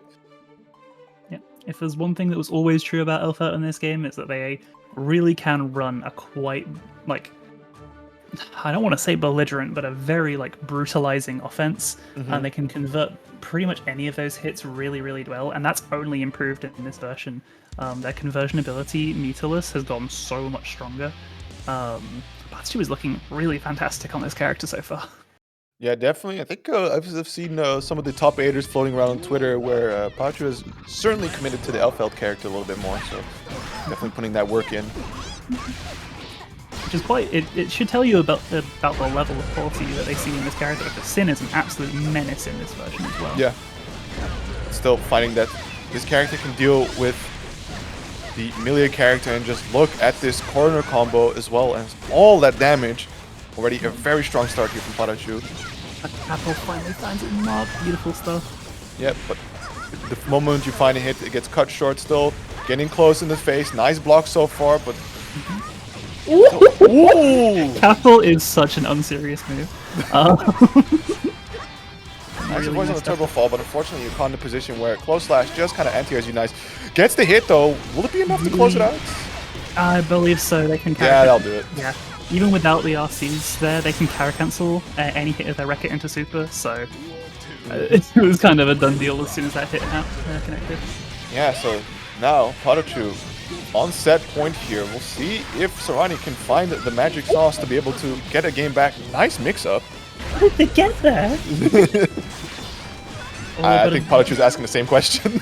Yeah, I don't like what I'm seeing from Sorani, and some of these conversions are looking a little bit messier. I don't know if it's like a nerves or a frustration thing, but if you're looking messy and getting perfect, then something's good.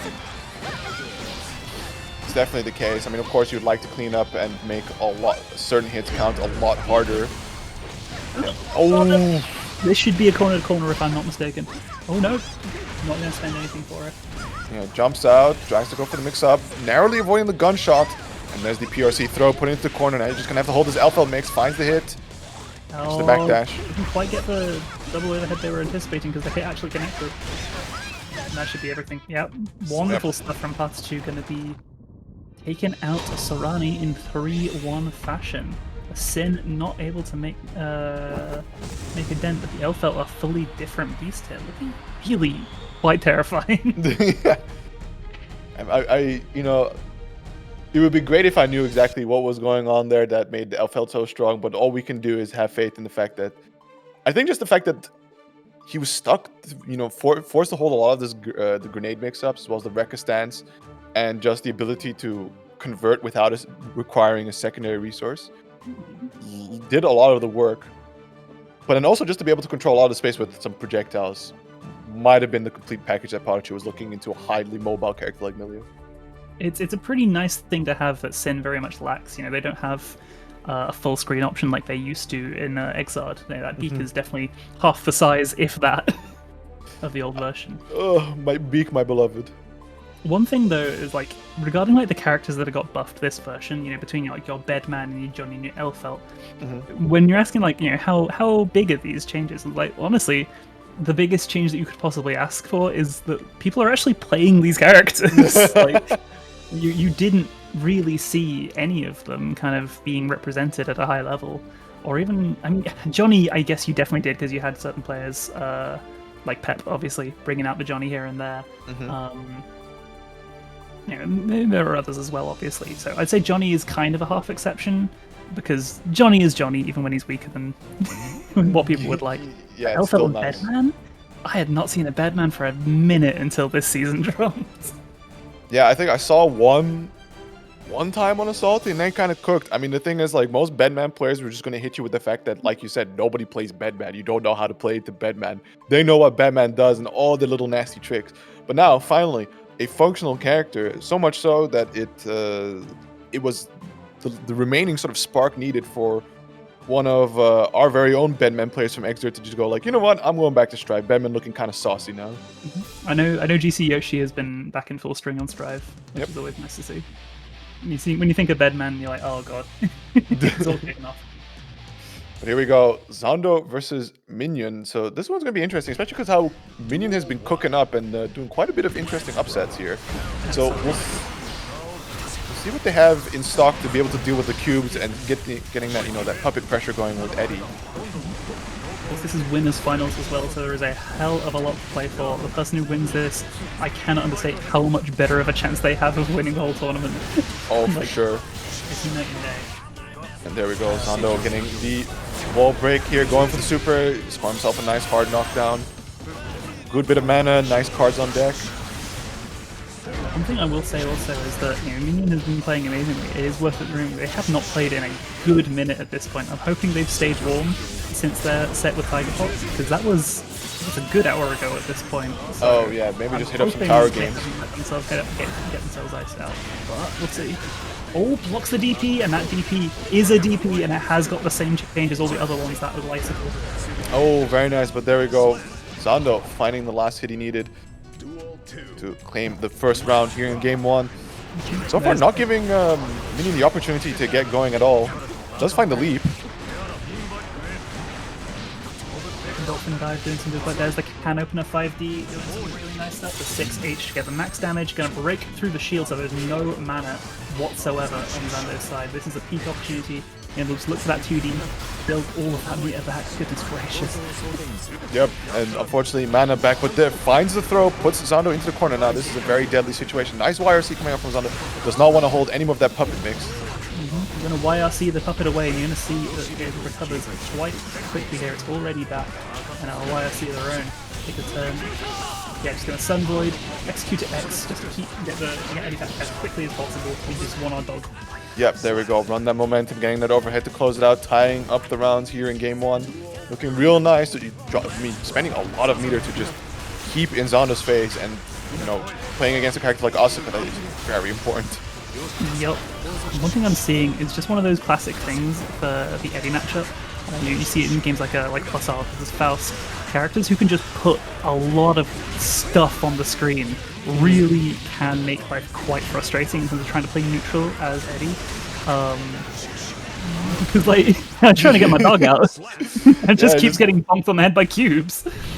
Yeah, it just can't summon the boy, especially with the new change that's been applied to Zado being able to teleport to Eddie, no longer swapping places. So the moment he can get that out, right, shoot out Eddie a little bit further with Drunkard Shade and just kind of skip all that distance in your face, I think that's what Mineion is looking for, because otherwise, I mean, you're going to have to start checking those cubes a little bit with some of your normals. Mm-hmm. It's one of the really frustrating things with things like the green cubes, though, is that they are so good at catching low profile modes. Stuff like Stroke the Big Tree or Grand Viper or Night Ray Vortex will completely get blown up by those green cubes. It makes those kind of like traditional anti-projectile tools a little bit scary, because you've got to keep such a solid eye on what Asuka actually has available. Yeah, and of course you gotta recognize all the card icons and all among that, and just man, I didn't get a chance to say it, but I just looked down and I saw 3 teleports in that menu, and I was like, oh no, I saw that as well. I was like, damn.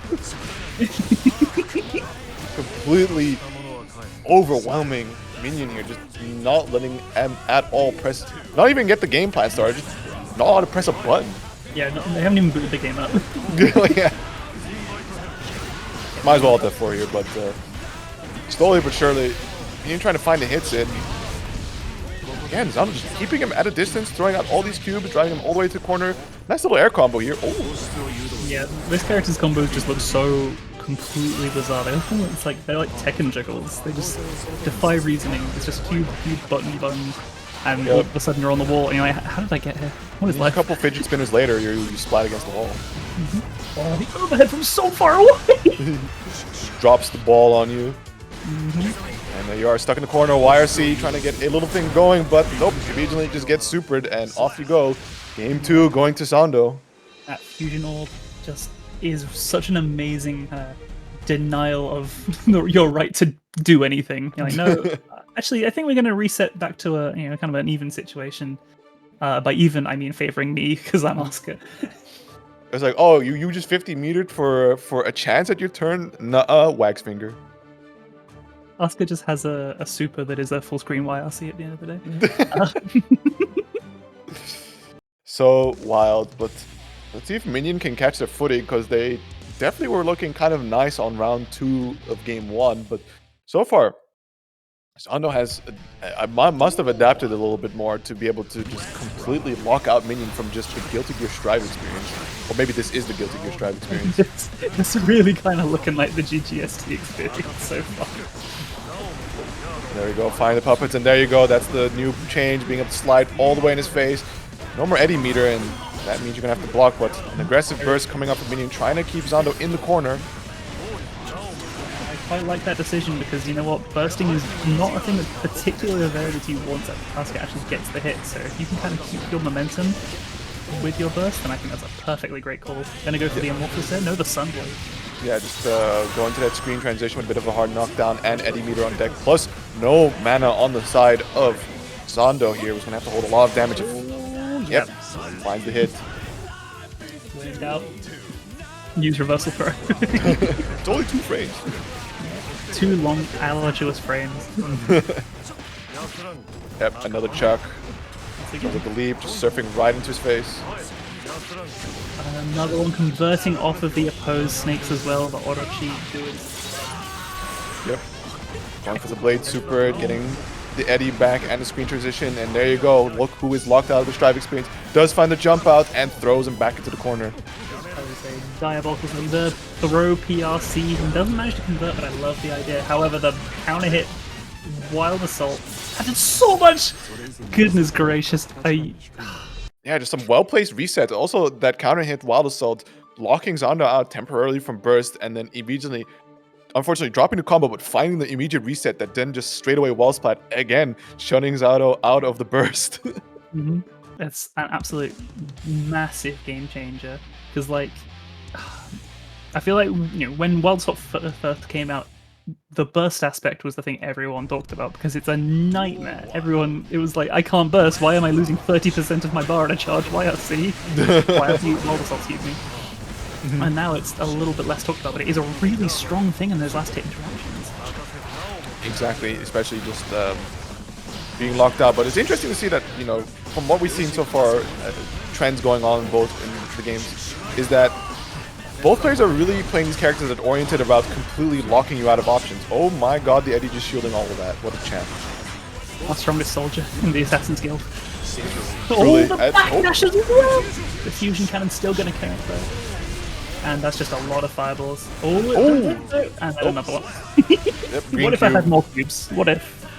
Well, truly, what a mystery. And there it is, Zando on set point here over Mineion. See if Mineion can find the first hit to be able to just steamroll the game similarly to how Zando has been doing it so far. Very there nice. We go, stuff, just like that. Just in a wall slump into the drills. It's not a huge amount of damage, but very few resources available for Asuka. They are about to lose shield. There it is. Gonna use the Sunboy as an anti-air. Almost doesn't quite hit the mark, but you get the Eddie back, so that's all. You're kind of happy about that in the end. But nice anti-air here from Zando, and fortunate drop, but still, he's stuck. Oh, 2k2d, yeah, they're going to have to burst that. You do not want to eat that mix. You might not be able to unblockable you in this game, but it still really hurts. Yeah, and there's the anti-air just doing a lot of damage, charging up the cards. There we go, sets down the gravity. Oh, has to block it anyway. Still has to block that after the burst, so they completely don't get a turn of their own to play with. That's a really rough situation. It presses, but unfortunately the cube's flying around, immediately snatching the turn away. Both players, I think, very close. Definitely Zando here on one final situation. Oh my goodness, so terrifying. Oh no, that's going to be everything with 2d2d. That's going to be Zando taking it in 3-1 fashion over Mineion. Wow, just absolutely dominant performance here from Zando, sending Mineion down to face off against the winner of Tiger Pop versus PataChu. So Zando just completely on a roll here, and unfortunately we just slightly managed to buck the trend of 3-0s, but by having one extra game being played out. But now we'll see who will be able to face off against Zando. Will it be a rematch between Zando and Mineion, or will it be Tiger Pop, or will it be PataChu? time will tell. First, PataChu versus Tiger Pop. Absolutely. And these players are playing for quite a lot today. Hell yeah. Some pretty hefty deep pockets have been spilled out into this prize pool. We got $128.15 in this prize pot, which I do believe at that point is split between a number of placements in top 8. Don't correct me if I'm wrong on that one, but should be top still, 3. It's pretty good payout no matter what at that point, right? Yeah, 70-20-10. Thank you very much. Yeah, top 3 splits is a hefty chunk for first place. That's one big kebab. Yes, I mean, if you're not using your tournament winnings to pay for dinner, like, what are you doing? Yeah, what is even the point? I mean, it may be like, what is it, 11 p.m., 12 p.m. by the time we end, but I'm pretty sure your local Turkish deli is open.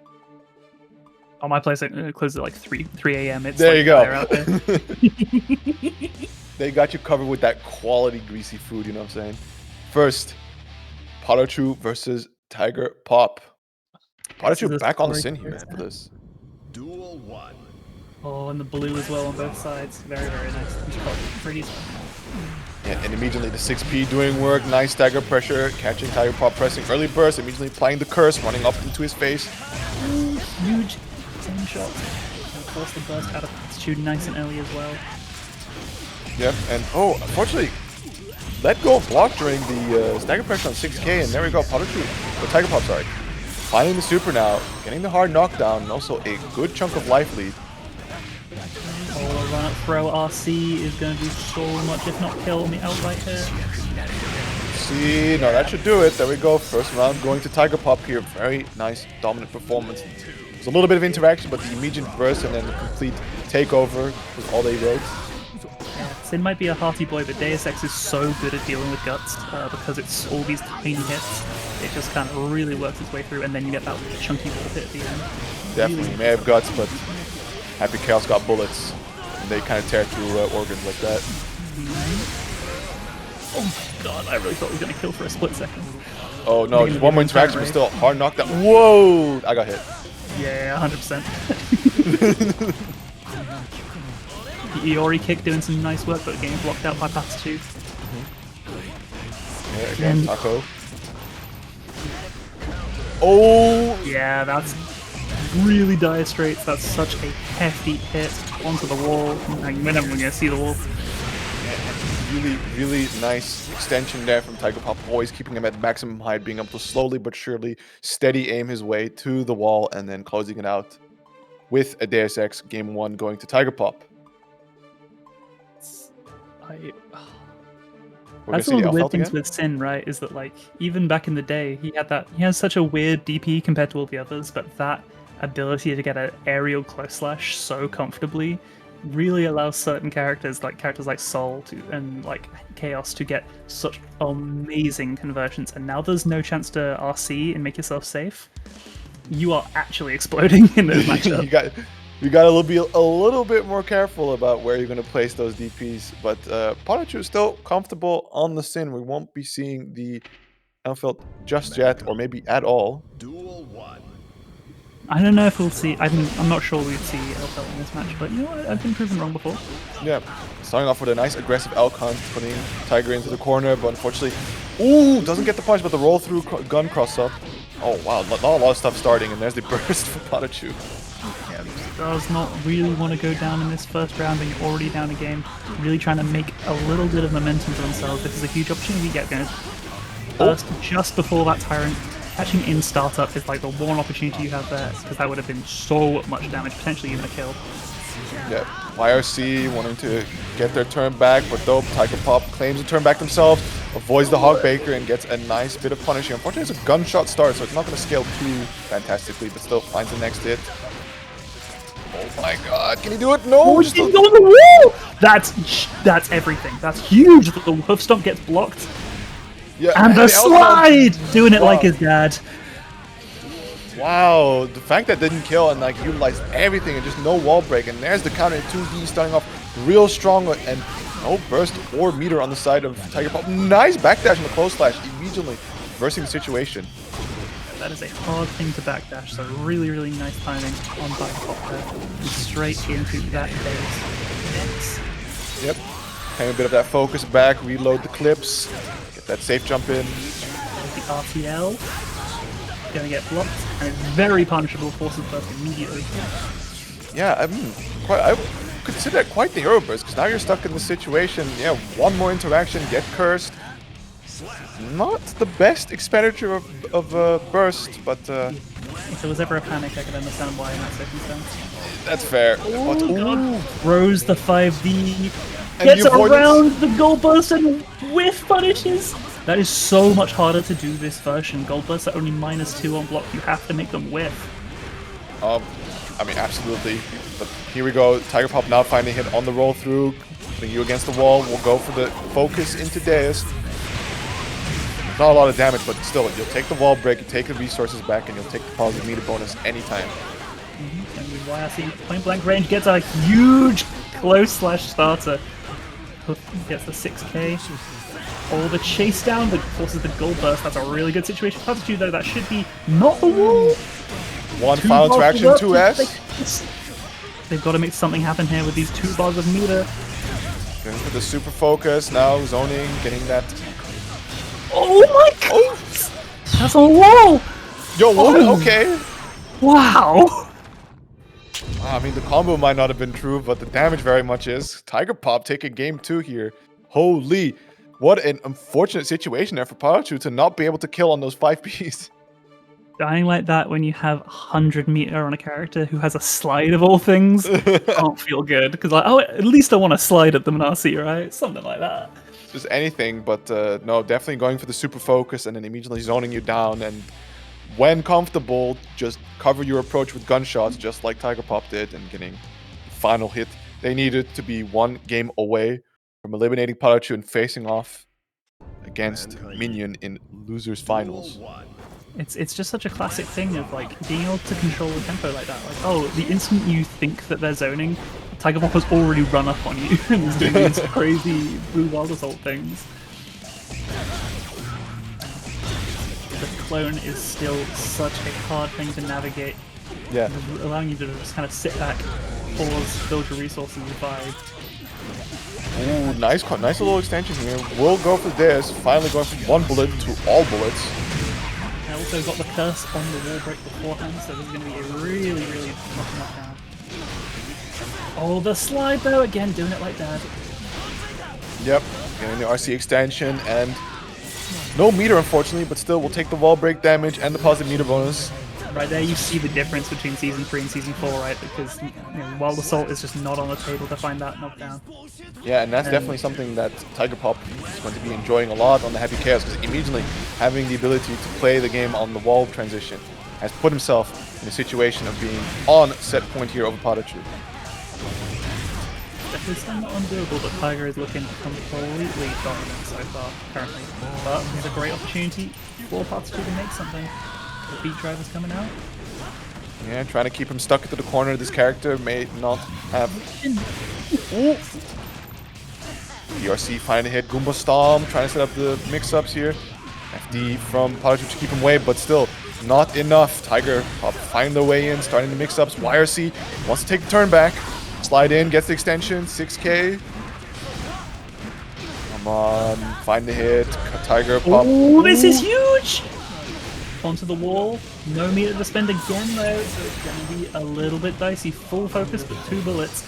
Doesn't whiff punish. Oh, but gets the big counter hits. And with this extension, that should be all no burst. Yep. Yeah. It is what it is. That's going to be a 3-0 victory for TigerPop over PataChu in a quite impressive fashion. Goodness gracious. Yeah, TigerPop definitely looking on fire, but now they're going to have to face off what I believe was the person that sent them down here in the first place in losers finals, Mineion. Both characters, you know, they like that puppet style mix-ups in your face, using either gunshots or Eddie to cover for their recoveries, right? To be able to get reset situations, get all kinds of nasty stagger pressures going on, and also converting off of unconventional situations like tap dust, amongst others.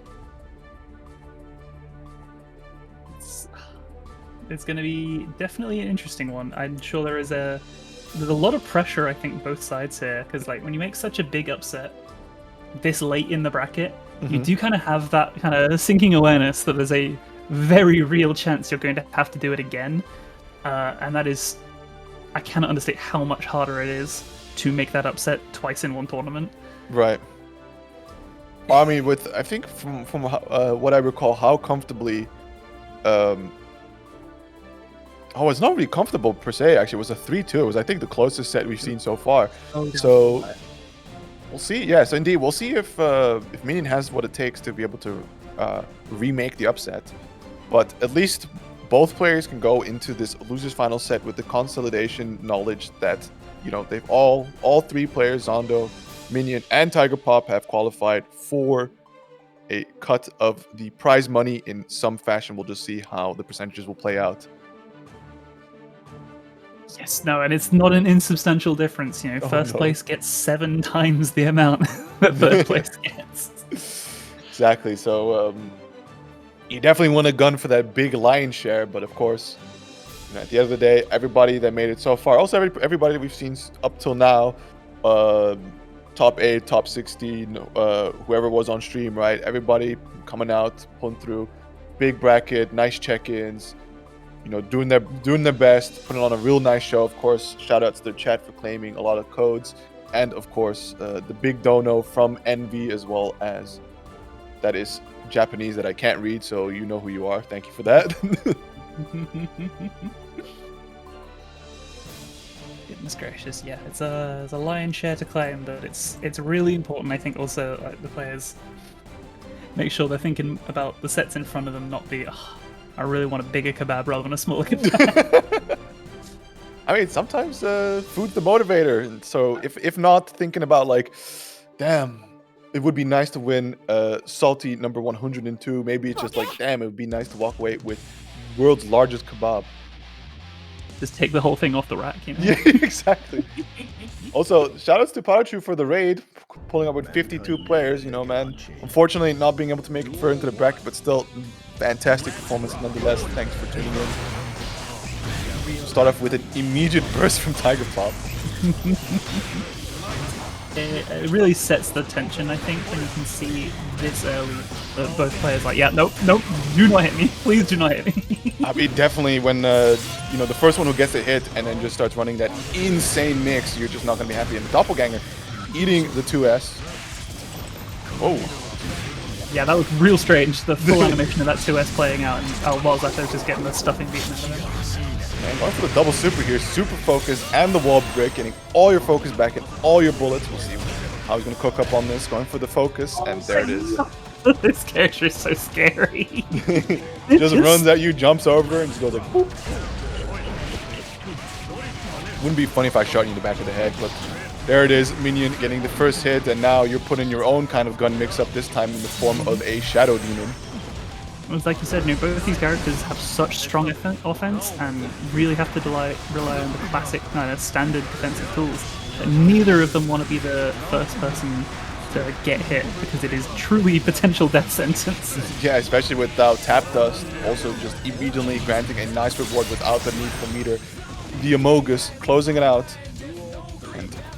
We're down to the final round of game 1 here. Still burst on deck for Tiger Pop, so we see that comes out. Yep, just like that. You don't want to be put in that corner situation. Ooh, actually getting the side switch there, I didn't believe. Still, yeah, very tricky flight mix up there from Mineion. Now, again, putting you in a situation that I guess Tiger Pop is not too comfortable being put in himself with the Tap Dust of Zado. Stuck in the corner. Another round of Eddie mix. Tries to super jump out, but still stuck in the situation. Beautiful effort, invite hell, 2D too far. And again, another one! Oh, you're nasty like that! Who said you could leave? That was so sick! Damn, Mineion said you did not have the perms to leave the corner. Back you go. Air throws are they're not a lost art in this game, don't get me wrong. Good players will still air throw when they're supposed to, but you don't see it the way you do in older gear, and it makes me so happy to see it. It makes me even more happy when you then see someone try and get a different aerial option and get air thrown in the exact same place. Like said, finger wag.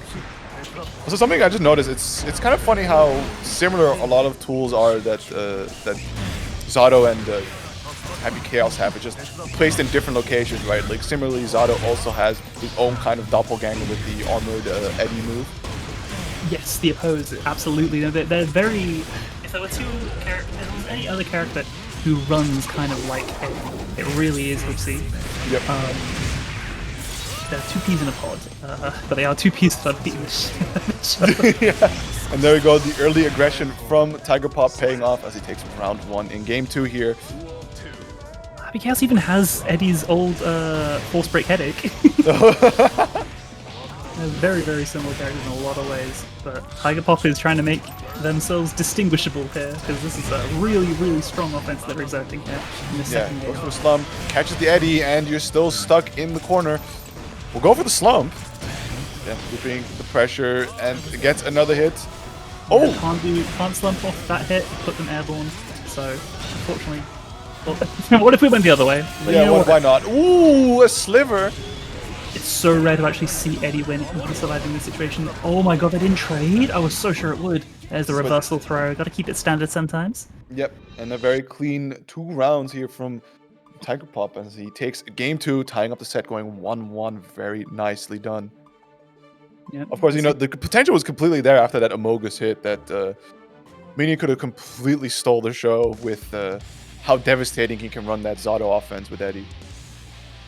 Definitely, you know, Opposer's has not a single frame of invincibility, and that has never stopped Eddie players from using it like it does in any game. If you believe hard enough, not only is this character good, but has reversal tools. I mean, like, at the worst, it's going to trade every time, right? Yep. There we go. Early gold burst, getting the positive meter bonus. So they'll be building up a little bit of burst, but more importantly, that 50-meter tension. That stop sign 2K doing some really nice stuff, and a beautiful conversion from Tiger Pop the side swap onto the wall for so much damage and so much resource available to them in terms of bullets and focus coming in here. Yeah, catching on the safe jump here, and that would be another wall break. This time, would it be enough to kill? Yes. Absolutely. On a character with 0 guts like Eddie, they are dead to rights. As we go into potentially the final round here of game 3. Pretty sure that was a getting the 2-hit early round. hit.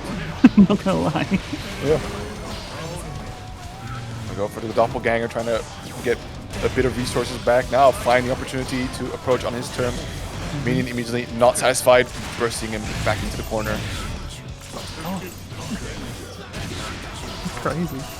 Yeah, still though, running on the danger time, so yeah, now has to approach because any more uses of curse, backdashes, or doppelganger will put you in negative penalty, and you kind of want those resources. Far slash! Very, very nice. Just that pop-up is so gigantic. The world is genuinely your oyster in terms of conversions afterwards. Having had all the time to run under and then still get a really high altitude close slash is going, yay! Pumps up that knee. I'm going to 2 games running from Tiger Pop, looking to reverse his fate from the previous set. Definitely. Has probably figured out that, hey, you could just win this by getting the first hit in. It's a race to the start. Ooh, Especially both coming characters representing that with just super early bursts. Definitely. I have a feeling we'll see it again here on the next hit, on the first hits. Yeah, but this time, Tiger Pop, yep, base the burst, knew it was going to come. Especially when the commentators know, the players definitely know, right? Yeah. So he's like, man, we've been bursting like the first hit so far every time. Maybe I'll just wild assault and create a very stressful situation where I can just get a hard read on your burst. And with that Deus, Tiger Pop set point with that perfect. Very, very nice. Another round that was literally 2 hits in a row, and then he's dead. Good put out on a no guts character. Damn, absolutely savage. And there's the wall splat to complete. As we predicted, right? Mineion getting the first hit, immediately running the deadly offense, but there is the gun conversion from a really nice hit. Oh, not a little bit too far. And doesn't actually convert into a gun either. Yep, now put into the deadly Zado mix, and yeah, good luck blocking that. Still finding the jump out, gets the close slash hit. They've got to find some kind of way to fight their way out, but the burst is getting hunted down. Yet that side needs to save time. Going for Deus here. Doesn't have meter to cancel it out. but just a little too far away to be punished. Now the avoiding the curse. 2S finding the hit, counter hit. Pops him up, and I think that's all he wrote. This close out here, absolutely. That's going to be a 3-1 victory for Tiger Pop versus Mineion, writing the potential wrong from their perspective and punching their ticket in to grand finals on the loser's side to go up against Zando. Yeah, so definitely I think these two players very familiar with each other, both very consistent top performers here in Salty and among other brackets. So by now they should be quite familiar with the options available to either character. Still, I think there's going to be an interesting aspect here that we haven't seen other characters being able to deal with the Asuka pressure of cubes, is the fact that at some point Happy Chaos just pulls out the gun and hit scans you. I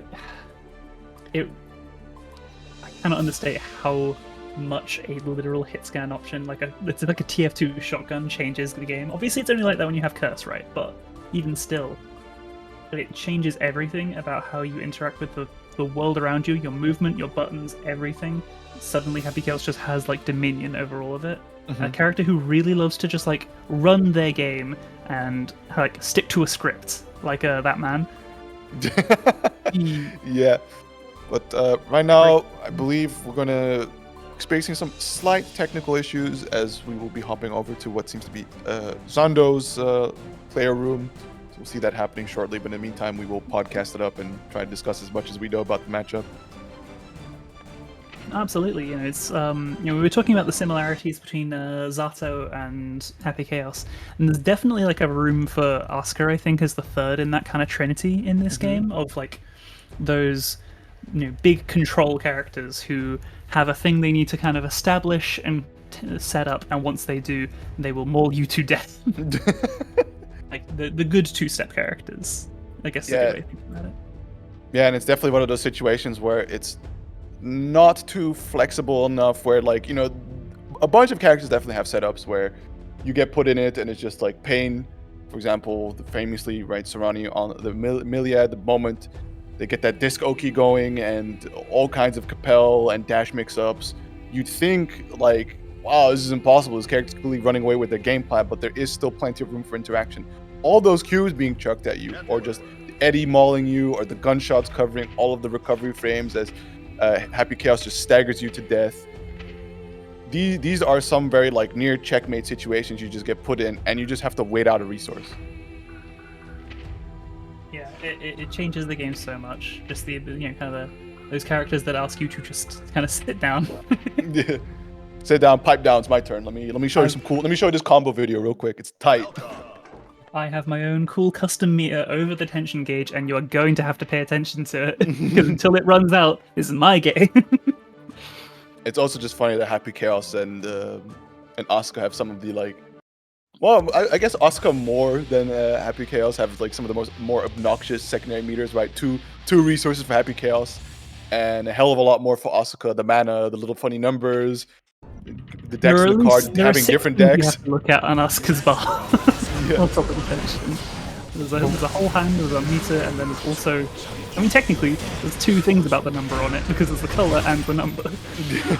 Oh, baby, Dice get cooked with this one, and here we go, both players with the early burst, and Tiger Pop finding it, but there's a sweep catching Tiger Pop's advance. Ooh, huge air sweat coming in from Zando.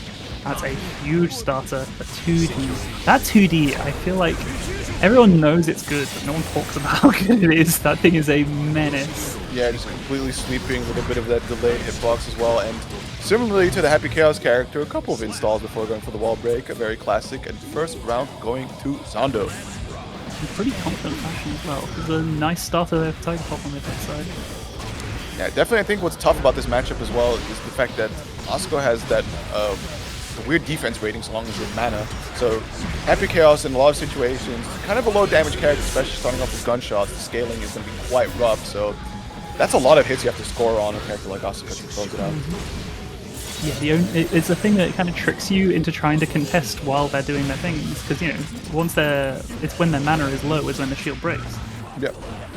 So you can I feel like you checkmate yourself at a lower level quite easily by being like, oh, I could take my turn here and break their shield, and then you explode. But Tiger Pop here finding the strong punish against a blocked YRC. Both players kind of similar health ranges. Catches the backdash here. Pops him with gunshot. Doesn't quite get the finisher. Still stuck in the corner. Nice. Blue RC instant overhead. Backdash BRC is so strong in this game. It cannot understate how important of an option that is becoming as this game matures. It's not easy to do, but it's so strong. Yeah, definitely, especially if you just need that last lick to close out the round. But there's the reversal throw coming out from Zando, pushing Tiger Pop to the corner now, just looking at all that damage that's being done. Oh, baby. That's just gonna... They've got that mana regen coming right now, so they are looking really comfortable on their resources. Oh, did you? I just see you pull out a gun. Hold this. What is a gun to the big orb? Ponder With on a this. galaxy inside of it. Behold the book. Yeah, it's super rough because so many more hits you have to score, and I think just the key difference is like the fact that when you pull out that gun and you just can't block, and especially when you decide to steady aim and you just cannot move anymore on top of that, you have to be so precise with when you're going to use Chaos's options to be able to advance and exert pressure onto a character like Asuka. And whereas Asuka is just a matter of like, oh, is the round start? Do I have cubes? Cool, chuck. He really does have like an RNG on how good his round start is, and that's so stressful to deal with because you don't have to wait until the dual one goes away. See, there are 2 fires. That's crazy. That's so hard to deal with. Yeah, and there you go. Run all the way to the corner, immediately thrown. A bit And of lag spikes here, but still. That's one of the strongest round starts you can get on this character, and you get it when you're a game up in grand finals. Completely wild, but there we go. Tiger Pop avoiding the anti-air attempt, now pushing Zando into front of the reversal throw, and then that good pressure, and there's the burst. At least a minor victory, but I mean, as soon as you see that install super, ponder the library. Yep. Fortunately, trying to interact a little bit there. If Zando can get anything started here, this is going to be so hard to block. So Tiger has to hold on to this with an iron grip. Yeah. Phage running a little bit of that patient pressure. Ooh, catches the throw whiff, but unfortunately just a little too far for full punch. Huge! An amazing pickup, realizing that YRC wasn't going to connect, getting the PRC, turning it into a beautiful circumstance. That was tough for Zando because they had such a good hand, and they just lost all the mana that they could possibly use to actually play it. Yeah, it's rough, but there we go. Tap dust into gunshot, put against the wall, slum. Going for a little bit of that stagger pressure, plus frames on the gun flick. Going for one more, look at him cranking up the risk, finds the hit, pops you up, and there we go. Much pressure. It's just suffocating. And look at that mana situation as well. Asuka has no tools available and they're about to explode. Yeah, tries the anti-air, there's the burst coming out, but cool, finds the hit. There's a YRC. Oh, don't get blocked, that didn't even register. Wow, yeah, I thought it was like cool, YRC hit there, but nice deflect shield here from Tiger Pop. Able to shoot him out, keep him in the air, super focus. One more to do it. Oh my god, he's trying so hard. It's so strong! Oh my goodness. Damn.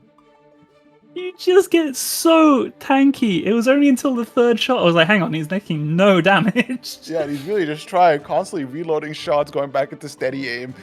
And luckily with the super focus, earlier, being able to keep it going for a longer period of time, but nonetheless, you don't want to see that situation not kill, be put back in the reset and be like, oh damn, please, next shot kill. Asuka has genuinely got a 20 and end hit and messed up that time. Yep, and that's the burst coming up from Tiger Pop and cancels off of the clone, being like, check that clone, check you. Ball splat, going for the orb. And just completely dominant round start here from Zando. This is looking so down. Yep, there's that 5D that is just so hard to deal with on top of everything else that is being chucked your way. Yeah, I mean, I gotta complain about that visual clarity, the fact that that comes from the ground, good old Testament overhead from +R. What? I'll never go to the fact they have a 6B overhead.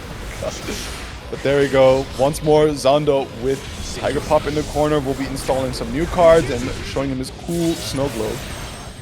Yeah, we got a good selection of cards to deal with here. This is a really, really scary situation because this is the refresh hand, so they're just going to have so many spells to work with. They might not even need it because this might just kill. Oh, that was a lot of scaling. Might be.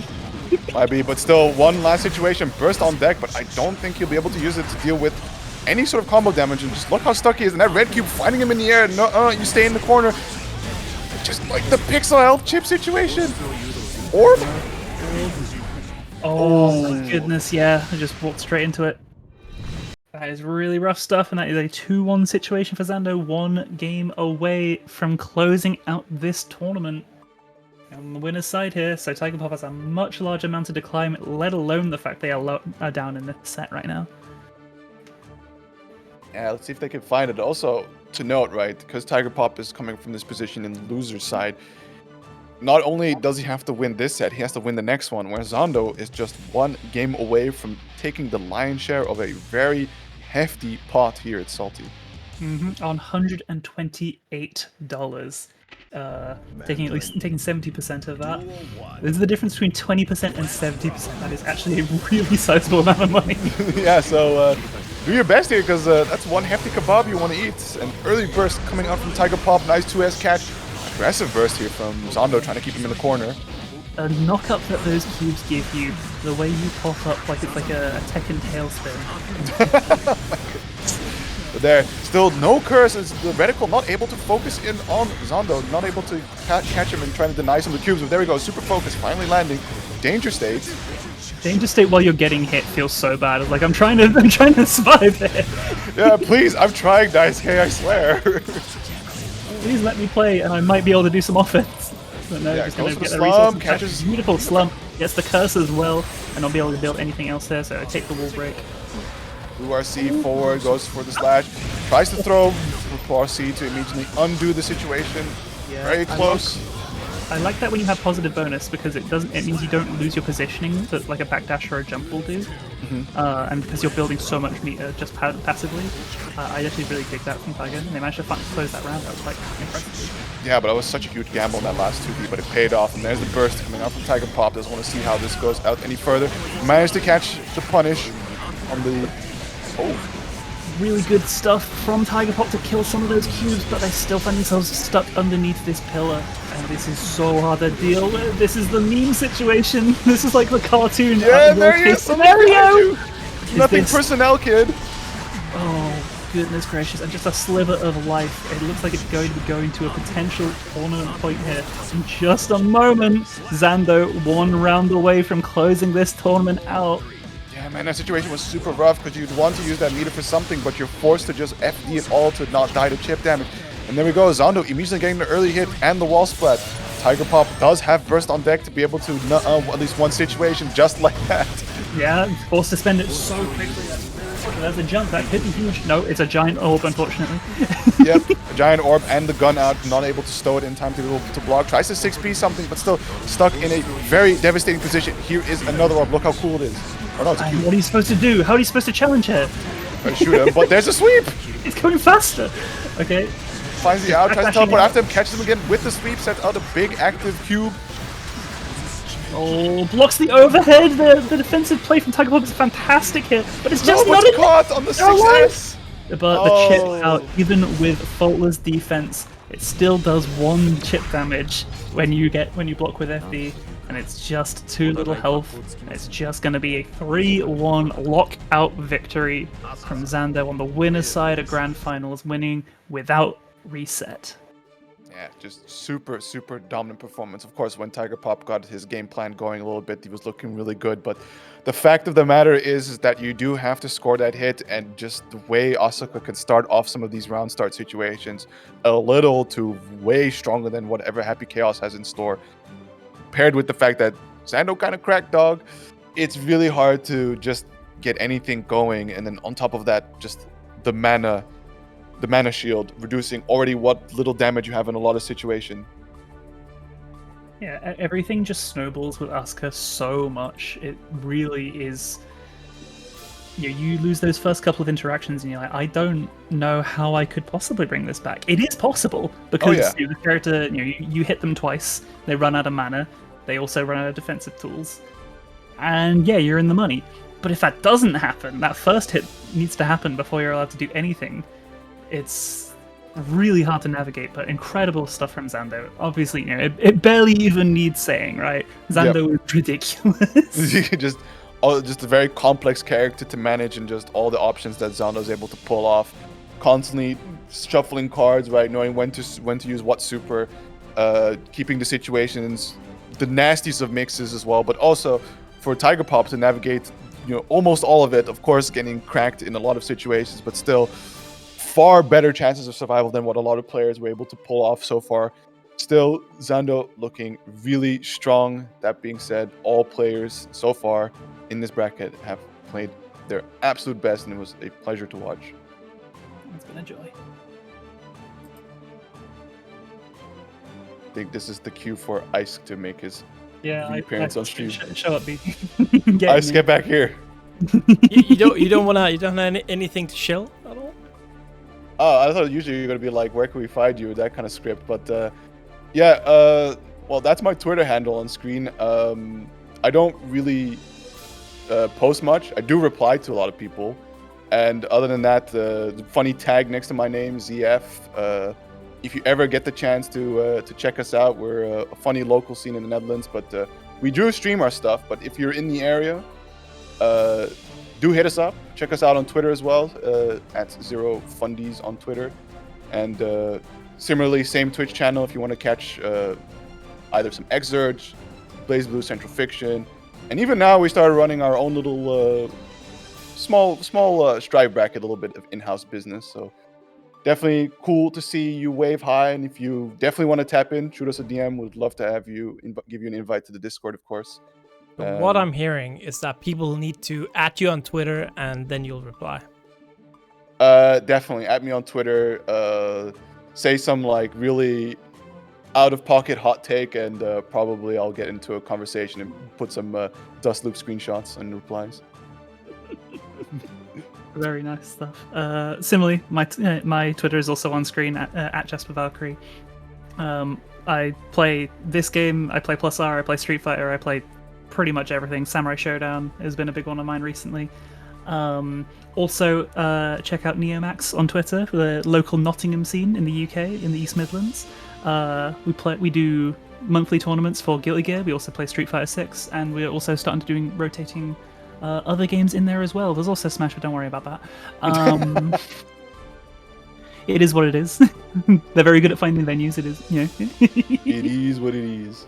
But yeah, if you're in the region or in the north in general, check us out. We get some pretty damn good competition for our Strive locals these days, so it would be lovely to have you. All right. What place do you have at your locals for Strive, actually? What, sorry? Like, who's at your local? Anyone we know?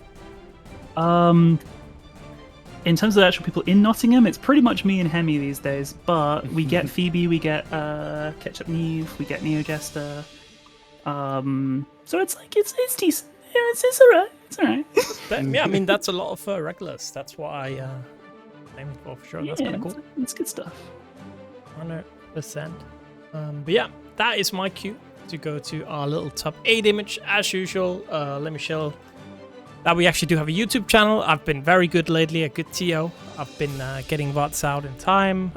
There's a steady supply of VODs coming. All VODs have timestamps with player names, characters. So if you are looking for instance, Elephant gameplay, if you're looking for, I don't know, Sado gameplay, stuff like that, you want to see certain players, you want to see more Tiger Pop, you want to steal some Zando tech, well, the way to do it is you go to the YouTube, you check the VOD, and you can just see, well, who's actually playing the tournament, who's in top 8, and there you go. Quite easy.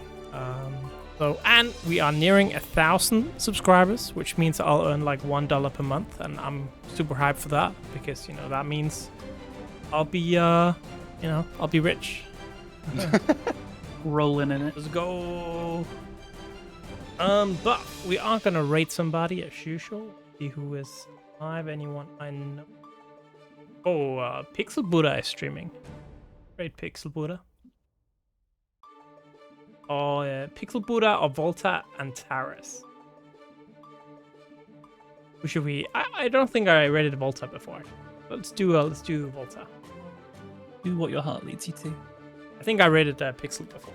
Let's do Volta. Hell yeah, sounds good to me. And obviously, if you're interested, we do have a Discord server every Monday at 7:15. We host the Strive tournaments. Tomorrow at 8:15 we have Guilty Gear Xrd. And on Saturdays at 7:15 we have obviously Tekken 8. So a ton of great games. I think next week on the 9th I'm gonna plan a DBFC tournament. It's been a while, I promised it. So look out for that. Oh. Also, we got a team tournament in the works, both for Xrd and for Tekken 8. So also look out for that. How much are we going to pay you to run Plus R? I mean, Be the change you want to see, Jeff. yeah, there you go. No, I mean, I'm always open for a one-off. plenty of change in my I think I pocket. do own Plus R. If you pay the $10 entry fee, like price pool, I'll host anything. Almost. Fucking down, to be honest. Yeah, I'll do it. There you go. So I'm very easy to curse. Hell yeah. I just love basically a corruptible Theo. I'm getting my new schedule on Friday, so I just gotta see how my schedule looks. But most likely my Friday is gonna be open regardless. So there you go. Sick. We're gonna go to Volta. Hope you all have a wonderful Monday evening. See you guys tomorrow for Xrd. Peace out.